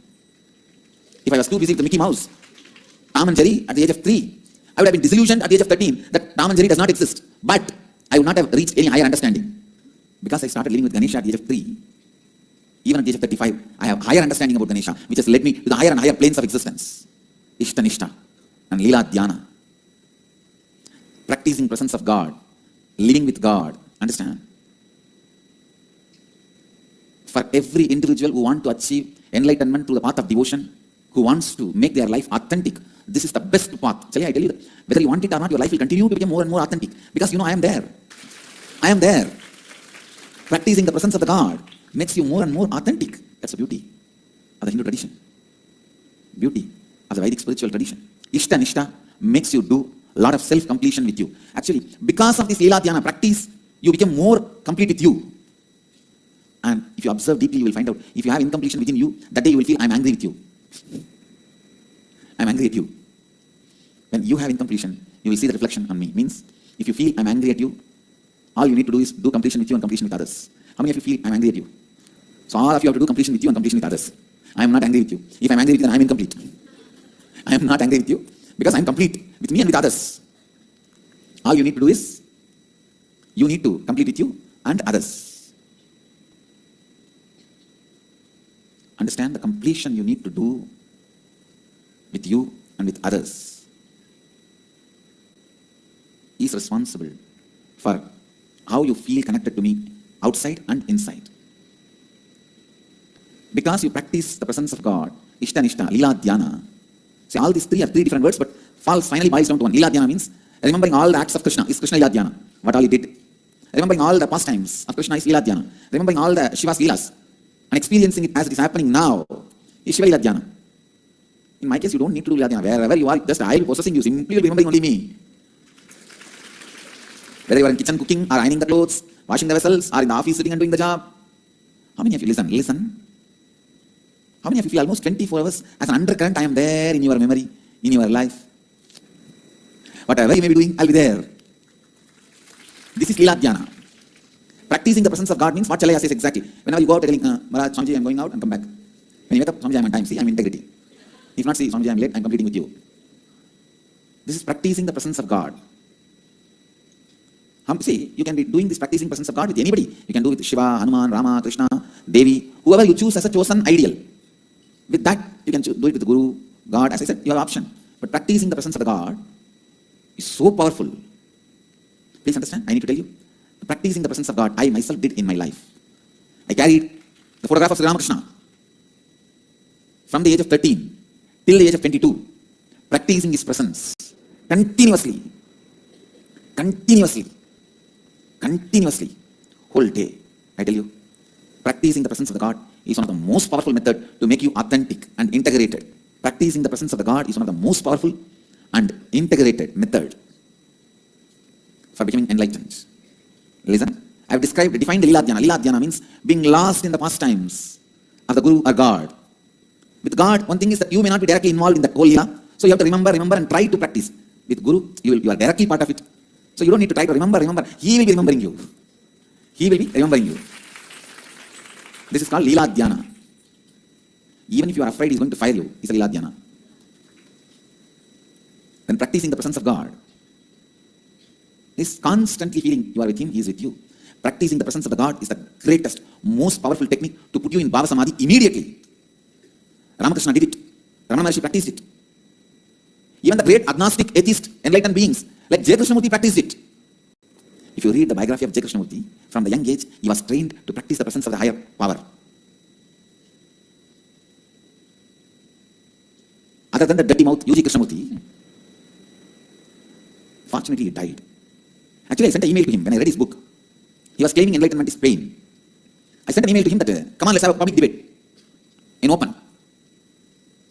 Poor fellow died immediately. I told him, there's no arrogant thing that where you win or I win. If you are able to take me to the level further than where I am, I'll become your disciple. If I'm able to take you further than where you are, you become my disciple. We'll enrich each other. Come on. Fellow died before coming. Other than that dirty mouth UG Krishnamurti, no, this fellow fires everyone. And I wanted all these so-called modern gurus to know, I'm giving you a warning through national channel. No question of attacking, abusing any of the tradition and traditional masters. Don't think you are Osho. If that fellow was alive, I'll tear him to pieces.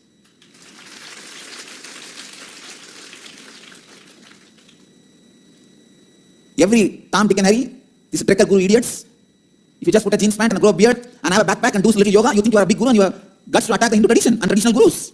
I have come. That time is over.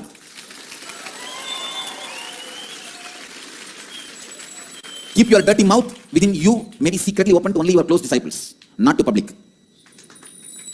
All the modern day trekker gurus, be very clear. If you are teaching the products of Hinduism, yoga, meditation, Hindu philosophies, and saying all religions are same, I am not going to spare you. If you teach Quran and say all religions are same, Muslim leaders are going to spare you. So be very clear. Owner of the Hinduism has come already. None of you guys will talk in the language of Osho. If you don't have respect for tradition, you live your life and die. We don't care. But no question of attacking. Osho made attacking these traditional gurus as a fashion. Attacking Shankaracharyas, attacking Pramukh Swami Maharaj, attacking Asharam Babuji, attacking all the traditional gurus, he made it as a fashion. Fellow fortunately died before I came, before I started my public life. Otherwise I would have given him the same taste of his medicine.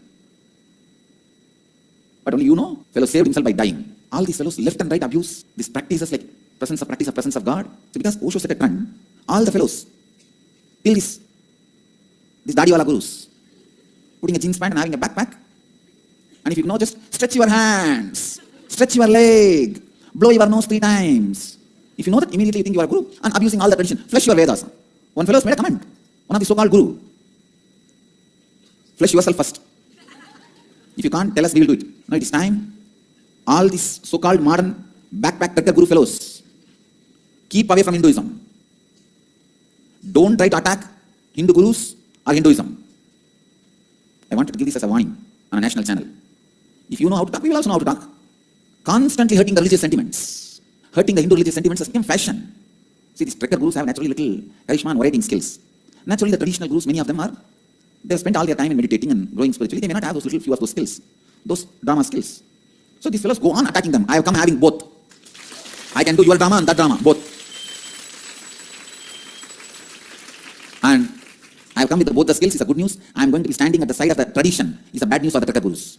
All these backpack trekker gurus, pack your backpacks and get lost into some hill.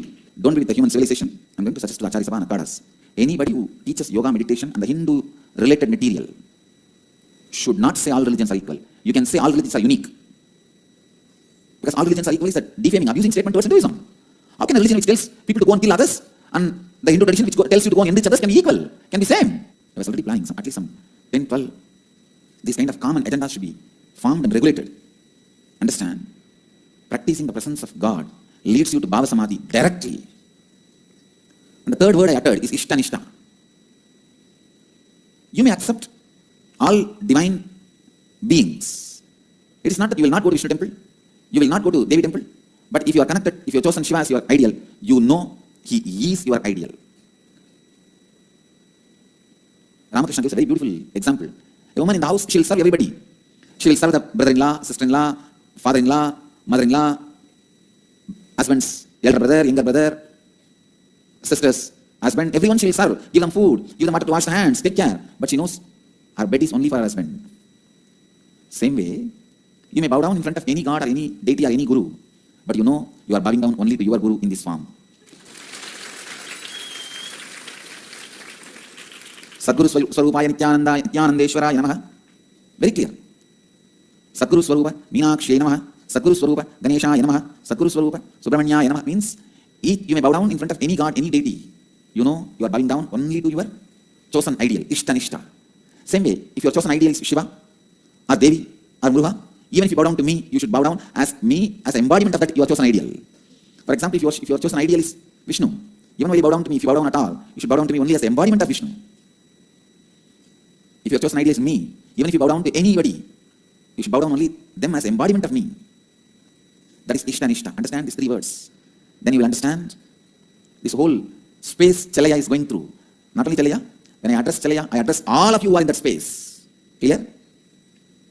Practicing the presence of God, Lila Dhyana, Ishta Nishta.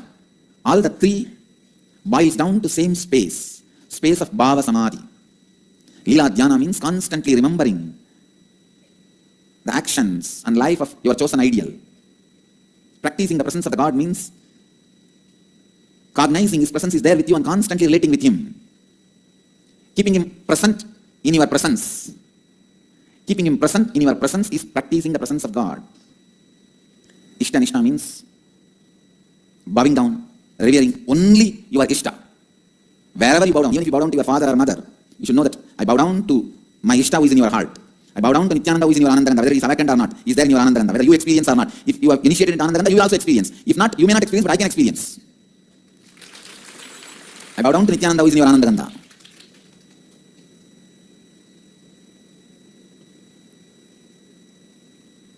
Solution for this feeling, close with the photograph and very distance with me, is listen. Because you already practiced the presence of God with my photograph, so you are feeling that intimacy, you are feeling the completion. But now you have to complete with everyone. In the outer space also you should be in completion, then you will feel the same intimacy, same nearness, even outside you. And I will also be responding in the same way. All the ashramites who are with me in the past Janma practiced the presence of God and received boon to live around me. But unfortunately they forget, and when they are given that space, they abuse, they miss to continue to practice the presence of God and miss. And the next Janma, away. Then again after 2 Janmas practice the presence of the God and come back. They are doing this, following the same rut. If you complete outside also and catch the same closeness you feel inside you with me outside also, you are complete and you live enlightened life. You enrich yourself and others.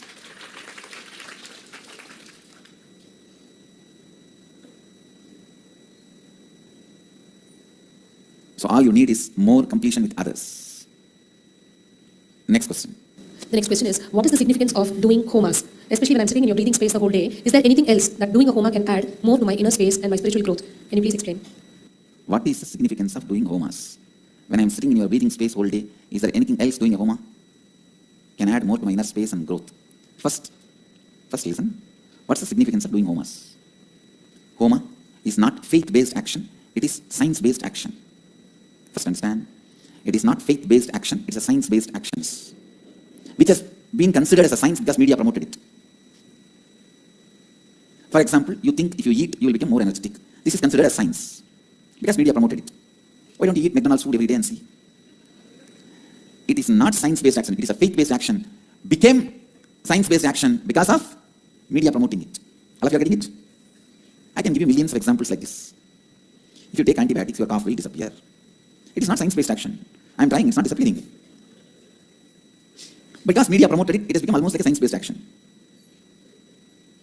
Homa, yajna, is not faith-based action. It is a science-based action. With integrity, a person who practices integrity, when he utters the word, that space is filled with the presence of the deity. Divine energy is inviting, invoking. Especially all the homas happen in this campus. I am responsible for the divine presence to be there and receive what you offer. Getting it? Better get it. Understand? When you invoke those energies in the fire properly and procedures, divine appears and receives your offering. To your offering, you are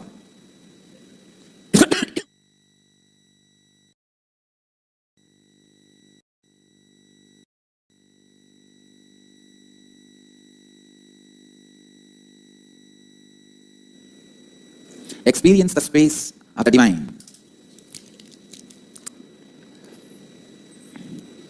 Even this is a faith-based action only. If you take strepsils, you will not have cough. No. If you take strepsils, your throat is engaged in something else, so you don't have cough. That's all. All right. Homas, yajnas, yagas, all of them are very powerful science-based actions. Tomorrow, Kalabhairava Homa, you will see the presence. literally will be there, receiving offerings, responding to you.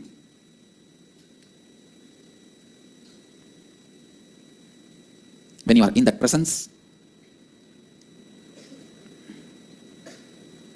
offering, please understand, he will be straight away, literally answering your prayers and giving you the boons. Homas are, if you do the scientific analysis and research, their percentage to ability to cure the disease will be more than allopathy. I challenge. Just the science of doing it with integrity and authenticity is lost. That is where the problem is. We will revive now. We are reviving now. Especially, I am reviving it with my Gurukul kids. My Gurukul kids are the best integrated, authentic beings on the planet Earth. They are going to be chanting these mantras. Do you know the effect of that in the planet Earth? You will see. You will see. And I commit with you all. I create group of my Gurukul kids able to do all these yajnas like Varana Yajna, and literally 100% I guarantee when they go and perform those yajna in any city, simply it will rain. I'll demonstrate. Please understand. I'll demonstrate and show 100% result for the yajnas like Varana Yajna and Vaitishwarya Homas. You will see. I'm training. Especially when they practice this Malakamba and all these martial arts, even their muscles will be integrated into their integrity. I'm training. Already I'm successful, but still I'm training them with more details, including how the Yajna should be created, yantra, everything will be so authentic. When they say, let it rain, it will just shower, only the water will shower from the sky can put the fire off. Nobody else can put it off. And it will shower and put the fire off. Only then the Yajna will end. Till then Yajna will go on. Only when it showers, they will say, okay, Agni Tvam Samudrangacha Prithvi Tvam Sitalabhava. Means ending the Homa. It is just the power of integrity and authenticity and responsibility. Decision to enrich. I'll prove this as a science to the world. Science to the world. When you are sitting in my breathing space or in the Homa, be in the space of pure listening. Deities land in the Homa. The presence opens up in the Homa as a sound. Understand? Then they become fire. But the vehicle through which they land is a sound. So listen, listen. Be in the space of pure listening. It can transform you. It can transform you. It can just transform you.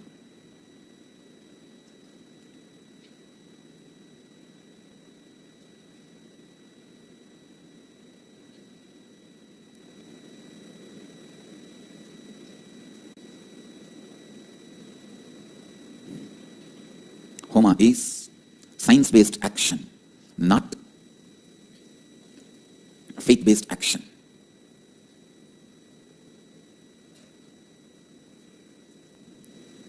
With this, होमा आपके विश्वास पर आधारित नहीं है, होमा एक वैज्ञानिक कार्य है.